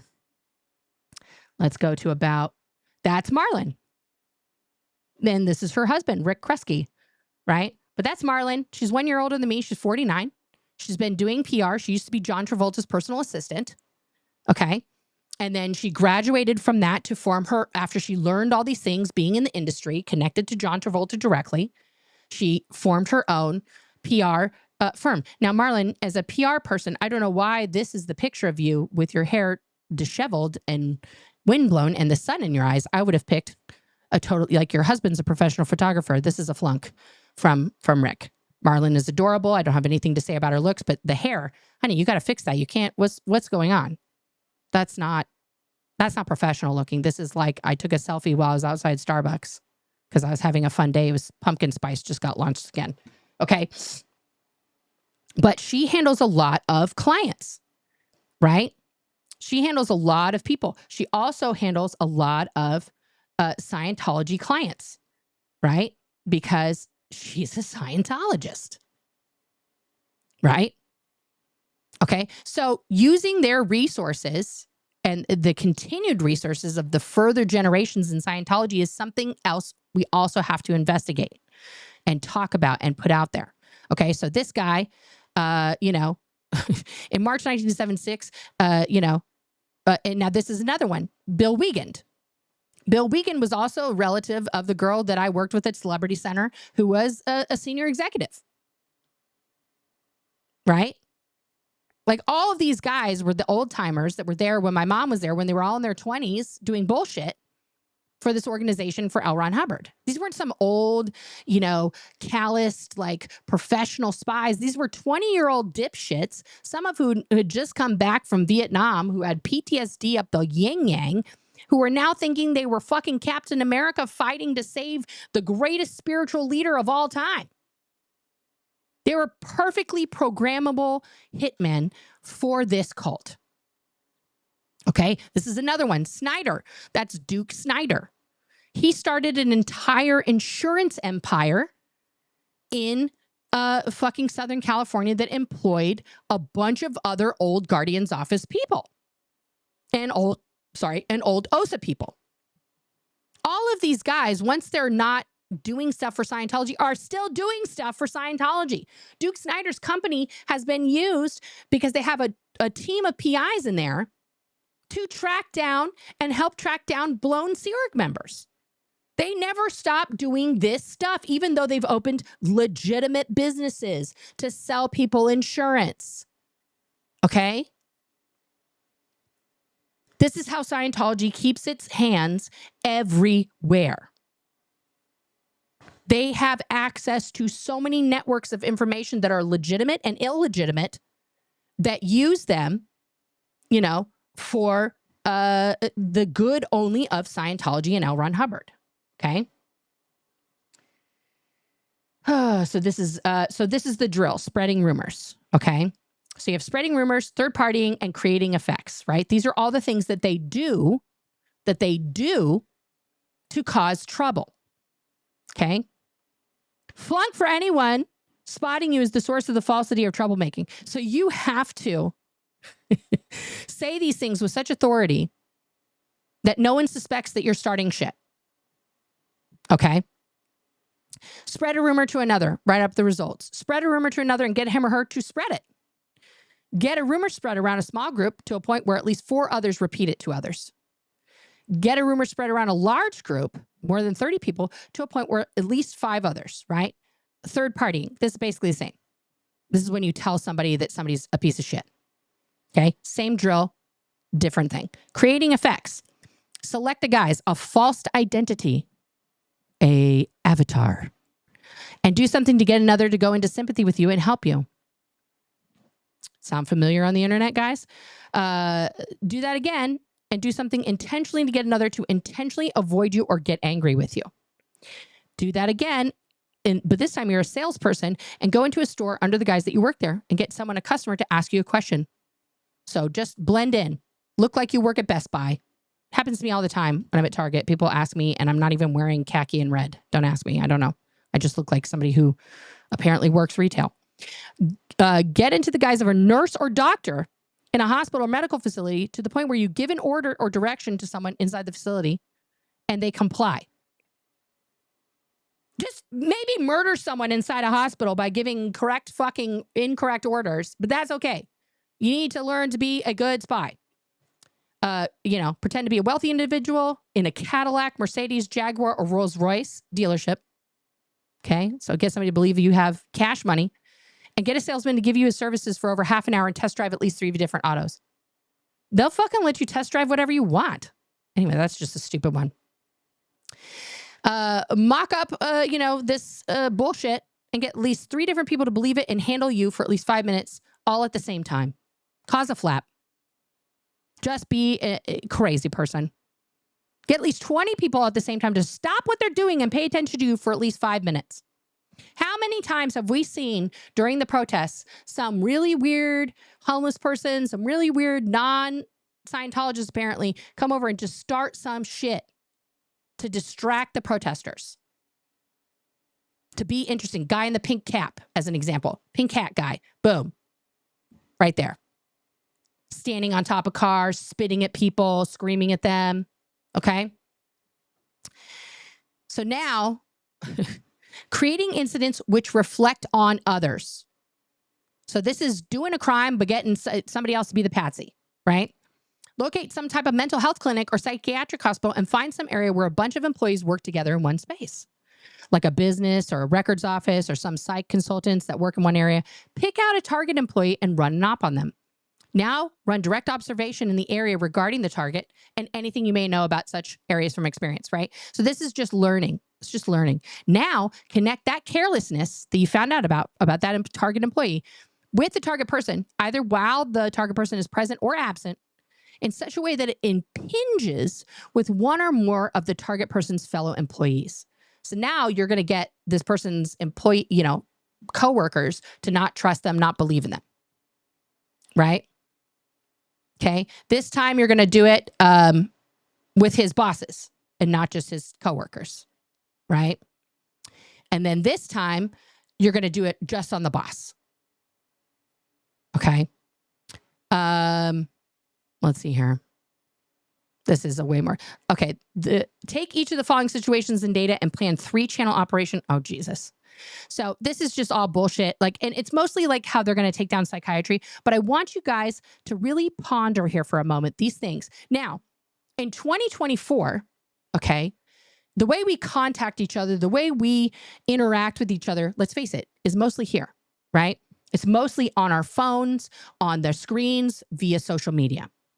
So now the question is, do we think that OSA and Scientology have usurped or infiltrated social media? Put a 1 in the chat if you think that OSA has absolutely, without a doubt, gained control of certain social media avenues and is running that as an ongoing, continuous op against anyone who speaks out about Scientology. And put a 0 if you think I'm full of shit. I'm going to take a sip of my water while I wait.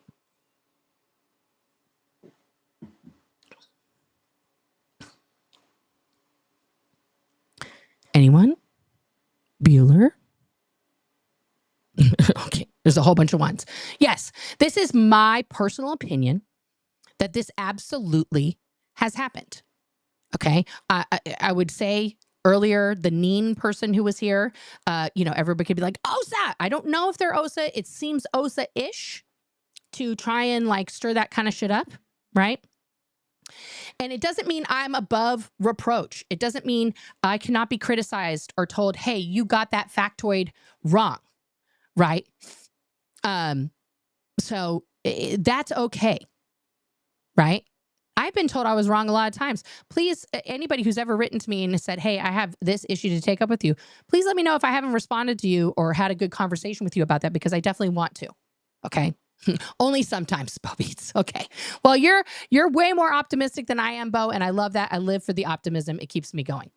I firmly believe that, there are a lot of people who lurk in the chat of all chats, not just my chat, but in Aaron's and Natalie's, in, all of the chats, to simply do that, to cause discord, to cause upset and try and derail the actual conversation, the actual education, the actual point of what's going on.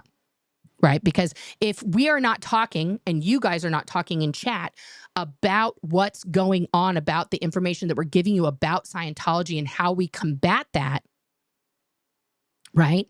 Then that is a win for them. The more that we talk about nonsense bullshit, right? Because then our energies are spent doing that instead of talking about the actual actionable crimes that should be taken up in a court of law and get Scientology shut down. Okay. Which is why I didn't make this a whole Papa Smurf thing. Okay. Because that would have been fun. We could have done a whole thing. I could have ripped into Mike. I thank him for putting out this information, passing it along to everybody so we can all see it. That's very helpful. And I'm going to leave it at that, because that's not the point of this. Right. But I want everybody, just to recap, be aware, okay, of your safety bubble. Okay. Be aware of who you are talking to, who you are sharing things with, who has your phone number, who has your address, who has ridden in your car with you, who knows where you parked when you're protesting. All of these things I say to you guys not to make you paranoid and think everybody is a secret, lurker who's trying to hurt you. Okay. Who's a secret OSA op, right? I don't believe that. Okay. But in the interest of personal safety and the productiveness and effectiveness of the protest going forward, everybody needs to be looking out for themselves because this is not a formal group. Okay. The protest movement is individual humans who've decided to take up this mantle and tell the world and tell the Scientologists inside, we think what you're doing is fucking disgusting and we want it to stop. And we want the kids out of Scientology. We want the elder abuse out of Scientology. We want your tax fraud out of, the fucking country. We want you to not be here anymore, taking up space in, tax exempt buildings that we're paying for as taxpayers. I'm tired of it. Okay. And that's totally fine. But remember, and this is a lesson I had to learn early on when I left the Sea organization, right? I had never touched the internet. I'd never had an email address in 2002. I had never had a smartphone or a cell phone at all. I didn't know how any of these things worked. I thought everybody that I interacted with was a new friend. Oh, I've made a new friend, right? And my family would be like, Nora, you don't know that person. But I do. We are friends, right? And we can all have lovely interactions and great conversations and stuff. But there is a part of humanity that requires that human interaction, that human connection to really form that bond of friendship. It's not the 1800s anymore where we're just writing to our pen pal, that person we went to that soiree one time, and now we want to stay in contact forever because they're so special, right? We have ways to see each other, to really interact and all this other stuff, right? And I think it's important that we start protecting ourselves and protecting our sanity and our physical health while at the same time telling the truth about this organization. Because I've certainly been guilty of pushing myself far beyond my physical and mental limits more than once in this quest to, get the awareness about Scientology out. And that's not good for my physical or mental health or my family, etc. And I also care about you guys in that respect. Okay. I want every single protester to feel and know that they are helping me, helping the people inside, helping spark doubt and, helping people to come to realize that this is not a good thing to be a part of. And that is so important. But it is not more important than your own personal, physical, and mental safety. Okay? I really want everyone to understand that. Please, please, please take care of yourself mentally and physically while you are engaged in this intense trauma work. This is not a joke. This is not me being thiety-weedy. This is so important. This is the one thing that I've learned through my journey of therapy, particularly this year, that taking care of yourself and being aware of what is going on in your body, what is going on in your mind as a result of being in these spaces is important, right? It's like, there are some people that love horror films, right? They just fucking love horror films, right? They just go see all of the most Human Centipede and the Saw films and like all this stuff, right? And they just think it's just art. I am the opposite. But also those people, even though they think they're finding joy in that, their nervous system, their body is being affected by those grotesque, horrific images. There is no benefit to being a horror freak. You are not programming your mind and your brain in a good way. And it's the same thing when you're protesting Scientology. That is an evil, tyrannical, misogynistic, racist, homophobic, pedo protecting, SA protecting organization. And to come close to that raging fire, even to say this fire should be put out, will leave you with scars. So you need to take time to heal from those wounds and protect yourself. Okay? Because it is that serious. It is that serious. Okay? Let me get to my comments and questions here. Here we go. All right. Vernon says, your hair looks nice. Thank you, Vernon. You're getting the new Samsung later. Okay, the S25. Good for you. That's going to be an amazing phone. Yes, you were right about that guy in Portland being Osa. Vernon had said in my chat, tell him, ask him if he knows Mike Rinder. And the guy who was pacing back and forth, who did absolutely end up being like some fucking Osa op. I said, Mike Rinder says hi. And then he turned around. So yeah, no, absolutely. Absolutely. Fat Grammy, I love you. And if you guys aren't subscribed to Fat Grammy, aka Mona, please do. She is doing the Lord's work. She's getting all the paperwork and everything together. She can direct you to resources on where to write, who to write to. She has forms. She has everything. Please, please, please reach out to and subscribe to Fat Grammy. Emily gets a pass because she's a celebrity. Yeah, but see, here's the deal. I'm not trying to give her a pass. I'm just saying it's not fucking important right now. Whether or not Emily Armstrong is a practicing Scientologist doesn't make or break Scientology. Right? Do I think it's disgusting that she's a second gen and she's gay?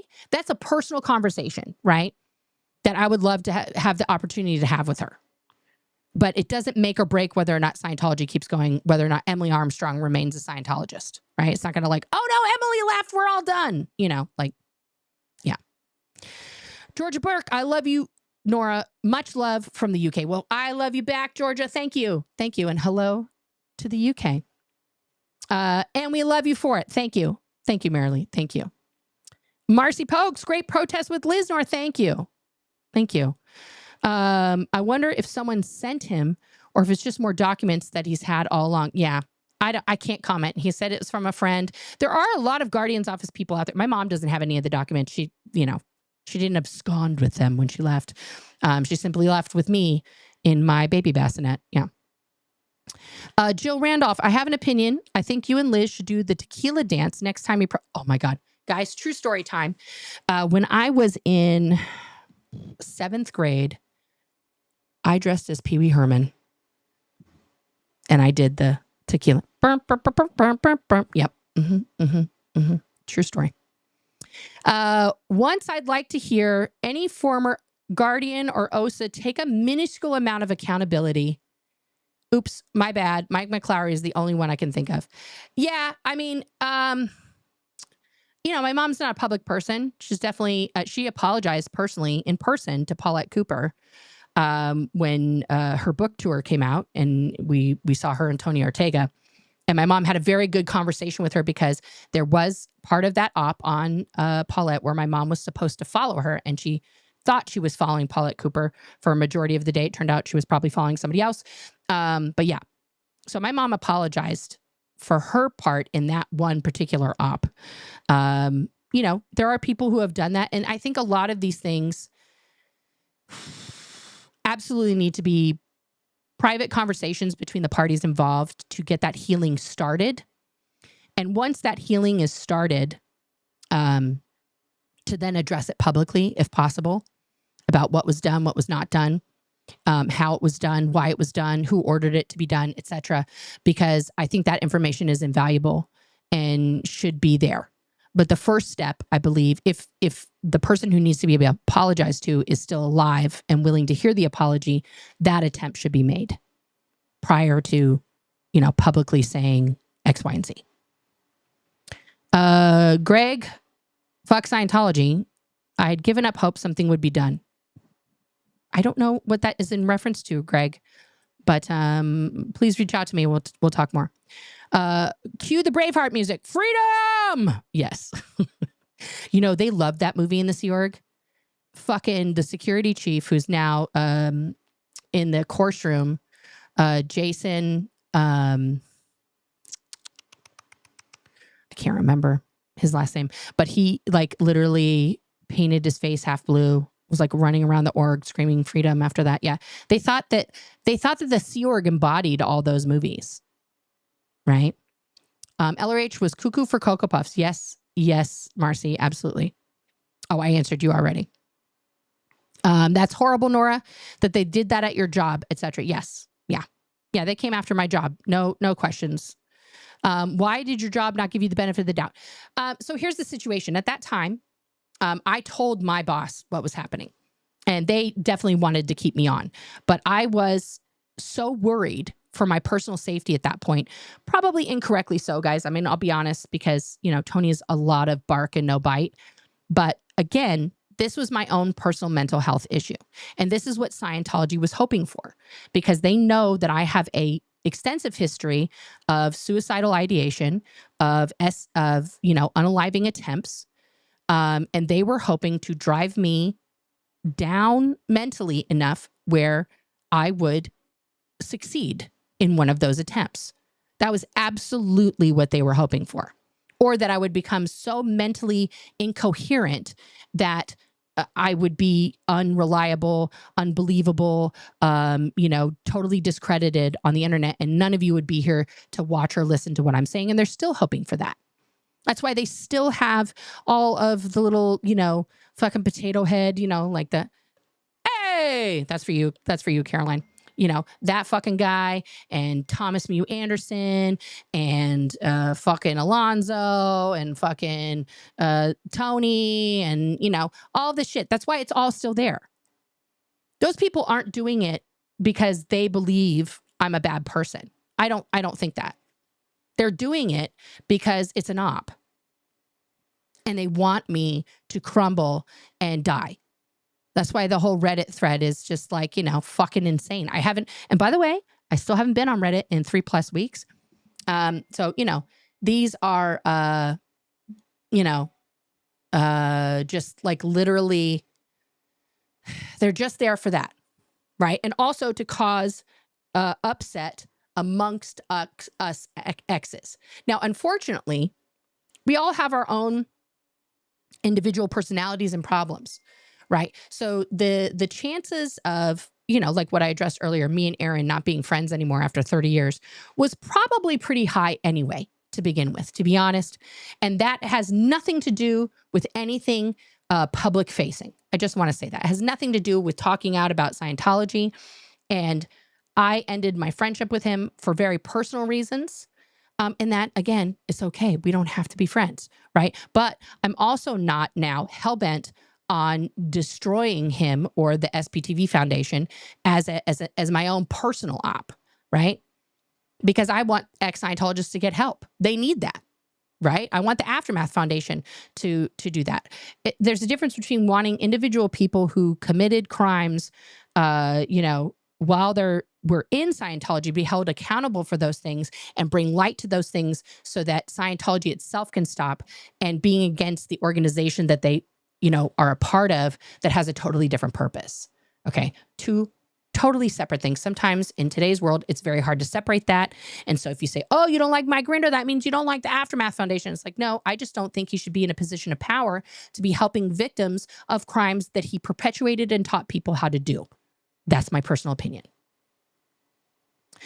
ZDT does not meet legal definition of not guilty by reason of insanity. Well, let's hope. I don't know. I'm not his lawyer.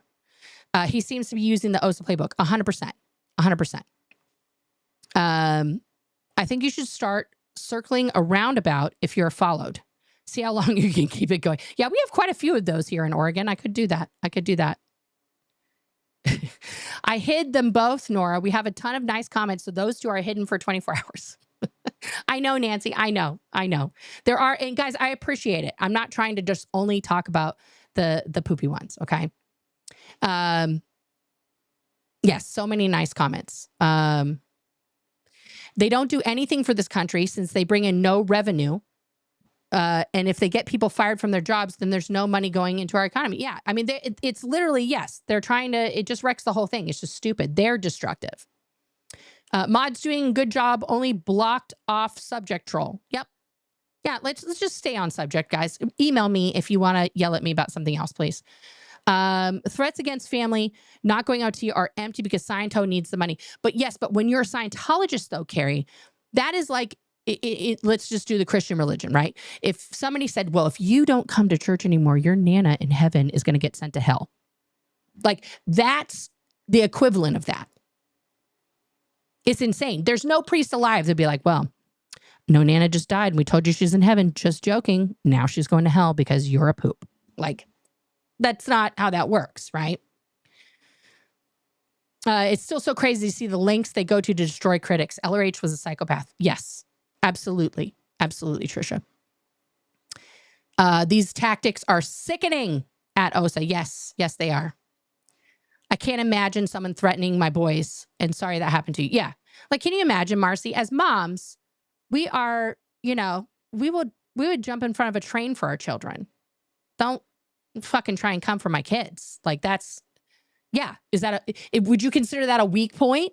No, I consider that me being a decent mom, you know? Cute Steffi, because Seerg members are mostly third and fourth dynamic oriented, it's harder to reverse opt these guys. What they would value. What would they value? They have goals and dreams, but not delusional ones. Yeah, it's true. Because that's all they care about, right? Steffi is like, they are in there and they're thinking every single action they're doing is helping Scientology. So you can't have other purposes, other fish to fry. You can't think about, you know, like, gee, if I'd continued with tennis, I could be like, you know, Nadia Comaneci, not Nadia Comaneci, what was her fucking name? You know, Martina Navratilova, but there was a girl that was my age, and now I can't remember her name. God damn it. All these memories are popping out of my head, and I don't know where they are at.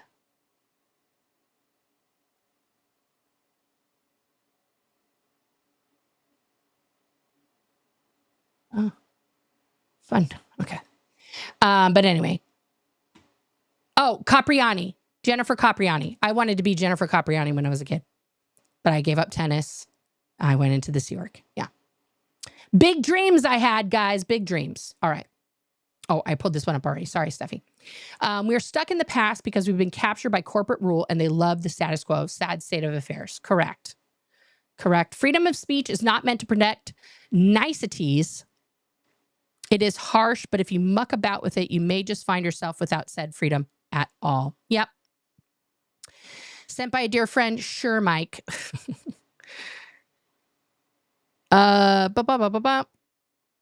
a PR person, I'm convinced that everyone had no clue actually what PR was. Yeah. No, he just made this up, but they think it's law. It's probably the only boob he's had for a while. Nora, some of us can read lips. I know. I know. Just stopping in to say hi. Hi, Amber. It's not a complete stream if Amber's not here, guys. Sue Adams says, I stuck up for... I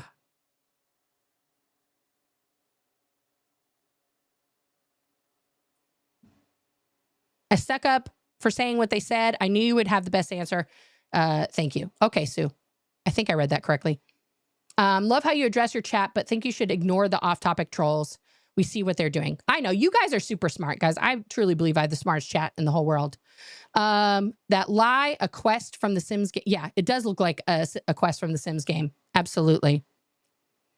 The policies and doctrines from Elcon Hubbard are so outdated and abusive towards any individual's autonomy. Correct, Ree. And hello, my dear friend there in Australia.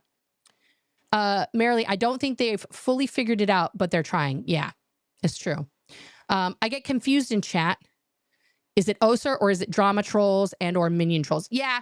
And see, here's the deal. I love the loyalty that people have to the creators that they love, that they want to see succeed, that they, you know, take on this very, very, fanatical in the true sense of the word fan relationship with, right? But we all also have to remember, like I said earlier, we're adults here, you know, mostly, I think. And, you know, I think we can all manage to have a good discourse with each other without it turning into an off-topic opera of nothingness, you know. Great job, Nora. You rock. Thank you. Thank you, Lady Jane. Minion trolls don't seem to get that they are being mind controlled, just like if they were in a cult. Yeah, that's very true.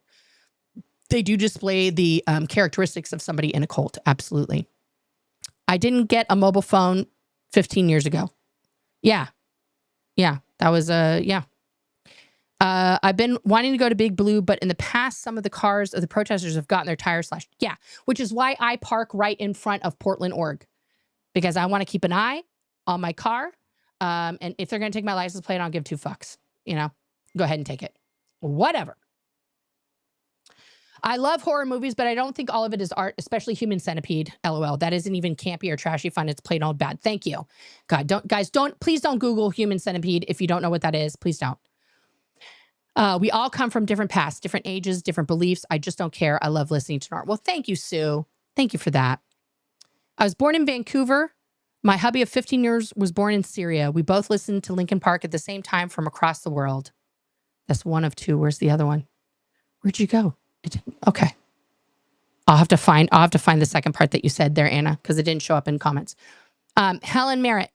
Late to the party, but better late than never. And patiently waiting on the delivery of my new iPhone Pro Max. Been catching up on your videos post my vacation, especially Mormon Mom Talk. Yay! Thank you for joining me for all the Mormon hot talk. I appreciate. Pippi Longstocking. Bravo, Nora, for not going on Reddit. Keep up the good success. Yeah, I can't, guys. I'm choosing to spend my time wisely, you know? Congrats for being off Reddit. Also love your Snoopy. What's the yellow one? Oh, that's Woodstock. That's Snoopy's bestie. It's Woodstock. I get so much fun stuff. I have a troll upstairs, guys, that I haven't brought down yet. It's a rainbow troll. Thank you who sent that to me. I would like to say, as a longtime viewer of Second Gens, you are the only unafraid to answer the difficult questions on a live stream, and I applaud your bravery. Thank you. Thank you. Oh, that's Mama Opal. Jennifer Capriati, yes, was very young when she played, but left tennis and became rebellious because of the stress. Yeah, she got hooked on drugs, and it was sad because she was very, very talented. Questions. Did you know Emily Armstrong while in Scientology? I don't believe so. If I did, it was like for a hot second in the 90s because she was like a pack kid, and I didn't really interact with that many of those kids. Your mom can know about it without having been involved with any illegal things. Yeah. Yeah. I mean, she did a lot of administrative stuff, but yeah. Was Zero Dark Tony in Scientology? I don't fucking think so. I think he watched enough documentaries and different things to parse together enough information about it, and was probably given a packet of info, and he's an actor. And I think he went with the role of former Scientologist to infiltrate the group of people, you know, known as this, you know, movement, SPTV and all that other shit. And Aaron introduced him to us and without any vetting or anything. And then he has run rampant through the community, causing nothing but havoc and destruction. So what is my favorite color? I've been asked this many times. I'm going to just go with like a grayish blue. That seems to be a lot that I have in my house. Mike, question for Mike Rinder, if Mike's watching. Don't you think a better use of your blog might be an in-depth expose on how you altered LRH COE so it would appear as original doctrine and now used unlawfully as arbitration? There you go. There you go. Okay, no shade on Nance Drew, but why all the effort to stop her? I mean, if I was OSA, I'd be going after someone like Wendy. Can you explain this? So the situation is this. It doesn't matter the perceived importance of the protester or their reach or whatever. There needs to be a head on a pike. That is Scientology edict and doctrine. Put their head on a pike, just like the Genghis Khan days of old. So when you rolled into a town and you saw these fucking heads on pikes, you knew those were thieves. Those were criminals, right? So if Nance Drew, by losing this case and, you know, all the bad things that Scientology wants to happen to her happen, she is a literal head on a pike to tell all of you out in the audience and all of us second gens, third gens who are speaking out, this is what's going to happen to you if you keep fucking with us. That's why we have to win. It doesn't matter. It could be somebody who just started protesting today. They will take anybody at this point, but they want to make a loud point that they are right and we are wrong.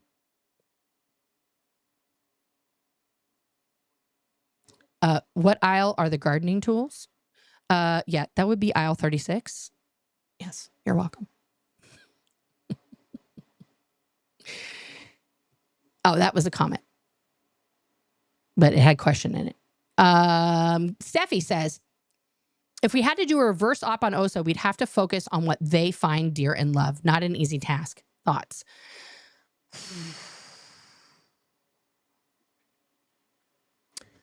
That is an interesting question. What do they fucking care about? They care about Scientology winning. They care about the reputation of L. Ron Hubbard and Scientology. And this is why I think, okay, this is off the top of my head, interesting idea for a twist in protests. Okay.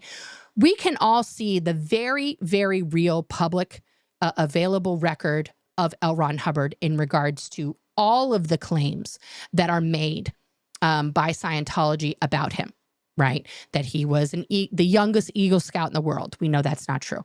That he was a blood brother of the Blackfeet Indian. Also not true. That he had this stellar military record, right? Not true.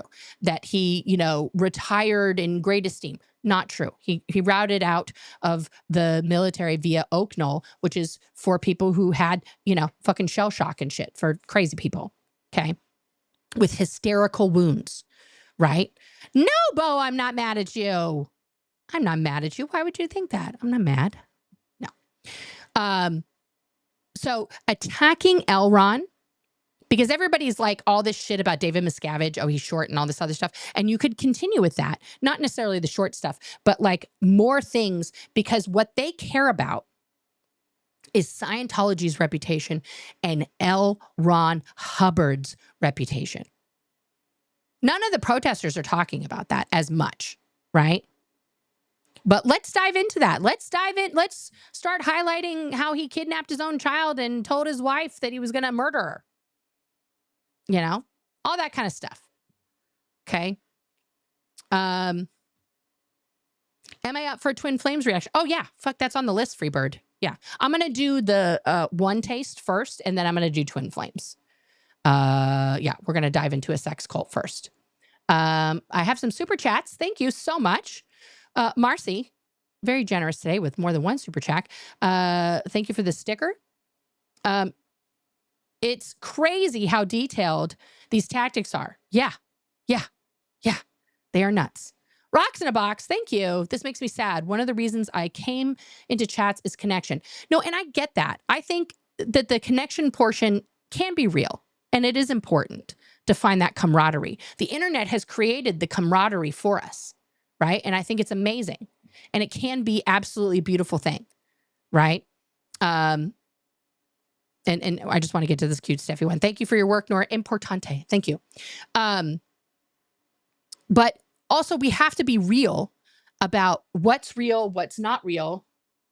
Oh, please hold, guys. Please hold.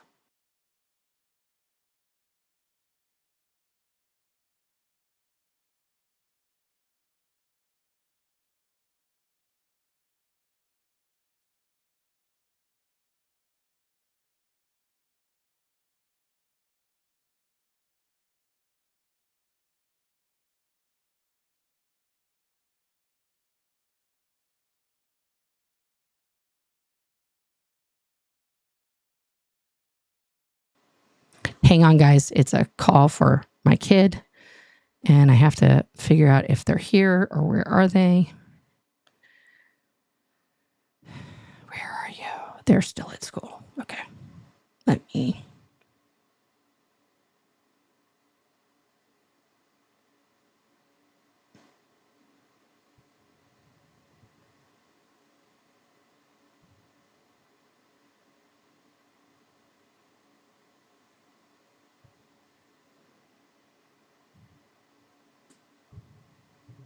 One second.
Ta-da! Live broadcast, guys.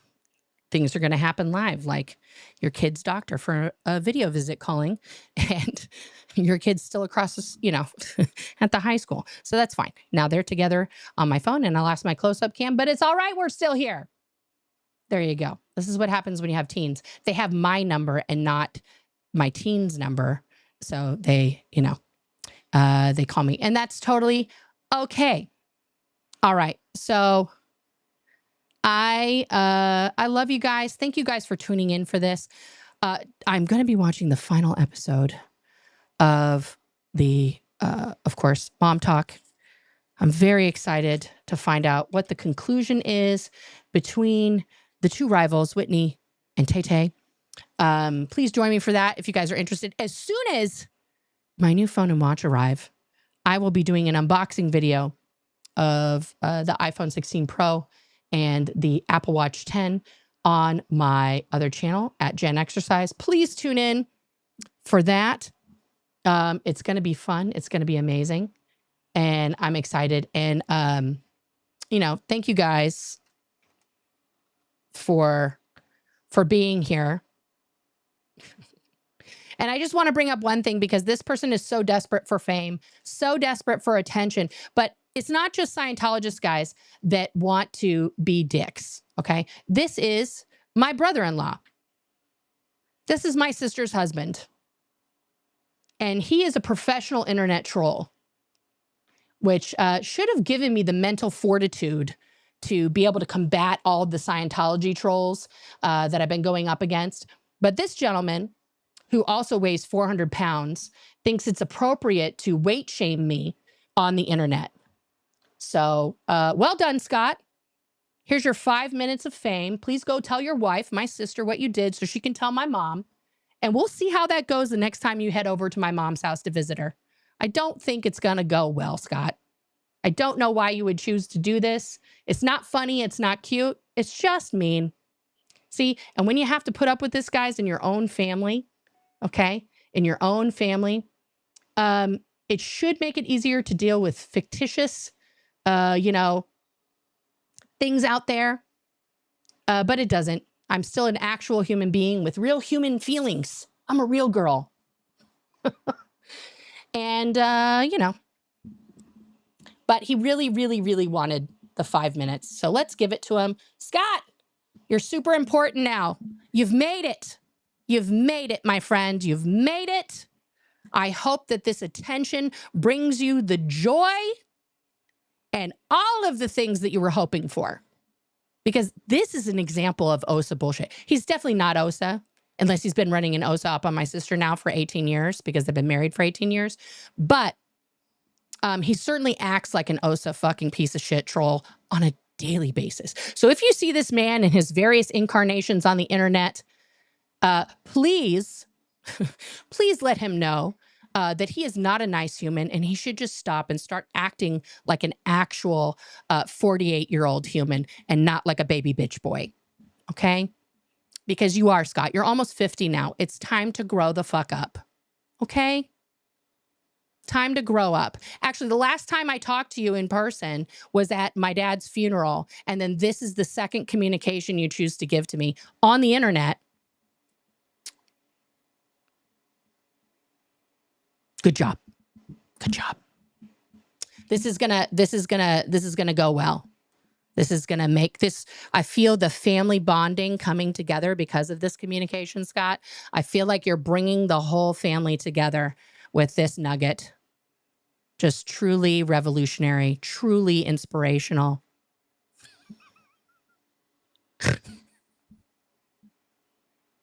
Yeah. I had to bring it up, because, sometimes the trolls under the bridge need to know we see you and you're insignificant. And you being here, saying whatever, lurking, watching my content. Thank you for the watch hours. Sure. But also go fuck yourself. That's what I have to say. And unlike you, Scott, I'm not going to hide behind an avatar of some other guy wearing an ET mask. I'm just going to look directly in the camera and say, Scott, go fuck yourself. Okay. You're not a good person. And this just proves to me you haven't changed in the last, almost 20 years. So, yeah. Remember that time you were harassing me and my mom on the internet so much that you had to write an apology letter because my sister was going to divorce you because you were such a dick? Do you remember that? Yeah, you're still doing it. You have no change. You're still a fucking incredibly calculated, narcissistic piece of shit asshole who sits in a dark room taking joy in writing mean things about people on the internet. And I think you should maybe get your mental health checked. Maybe Orange County doesn't want to employ you anymore. Yeah. I don't know what they would think about one of their key employees doing to their sister-in-law on the internet like this. Seems like something I could write up.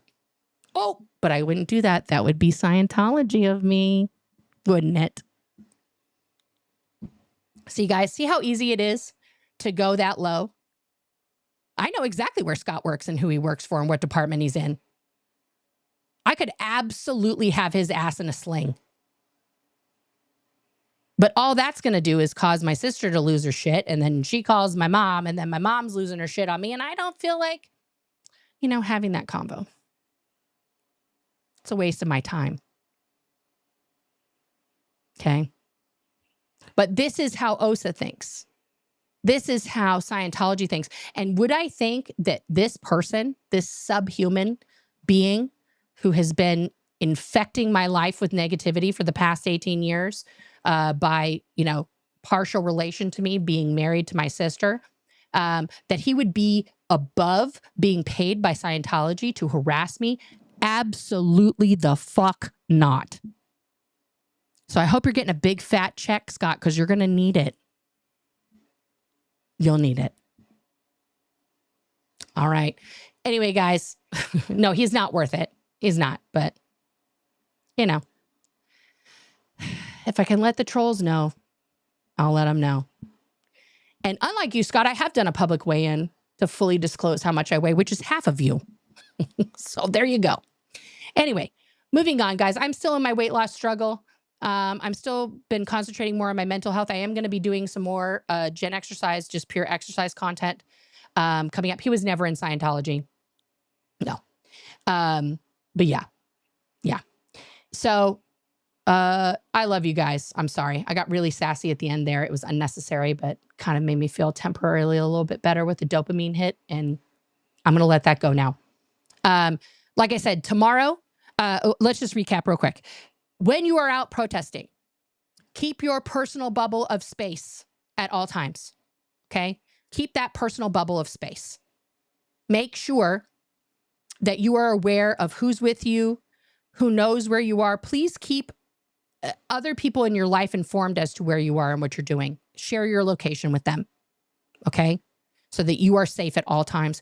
If protesting and going to these places is becoming physically or mentally wearing on you, please either stop or take a break. Take care of yourself first. Okay? It's the oxygen on the airplane thing. You have to put the oxygen mask on yourself so then you can help the person next to you. Okay? Please, please, please do that. All right? Because your lives are just as important as my own personal growing up story in this hellhole cult. Okay? We are all equal in that regard and that all of our lives matter. Okay? And we all need to be living a happy, healthy life despite what Scientology is doing or the Scotts of the world are doing. Okay? So please, please take that message. I love you guys. Go to therapy. I just went to therapy today before I came here to do this. So please be taking care of yourself. And I will see you guys on the Flippity Dippity. Thank you so much for tuning in. Thank you as always to all my mods and all my members. And guys, click that link. Scan it, click it, love it. Send me boxes of money. I need it. I'll see you guys on the Flippity Dippity.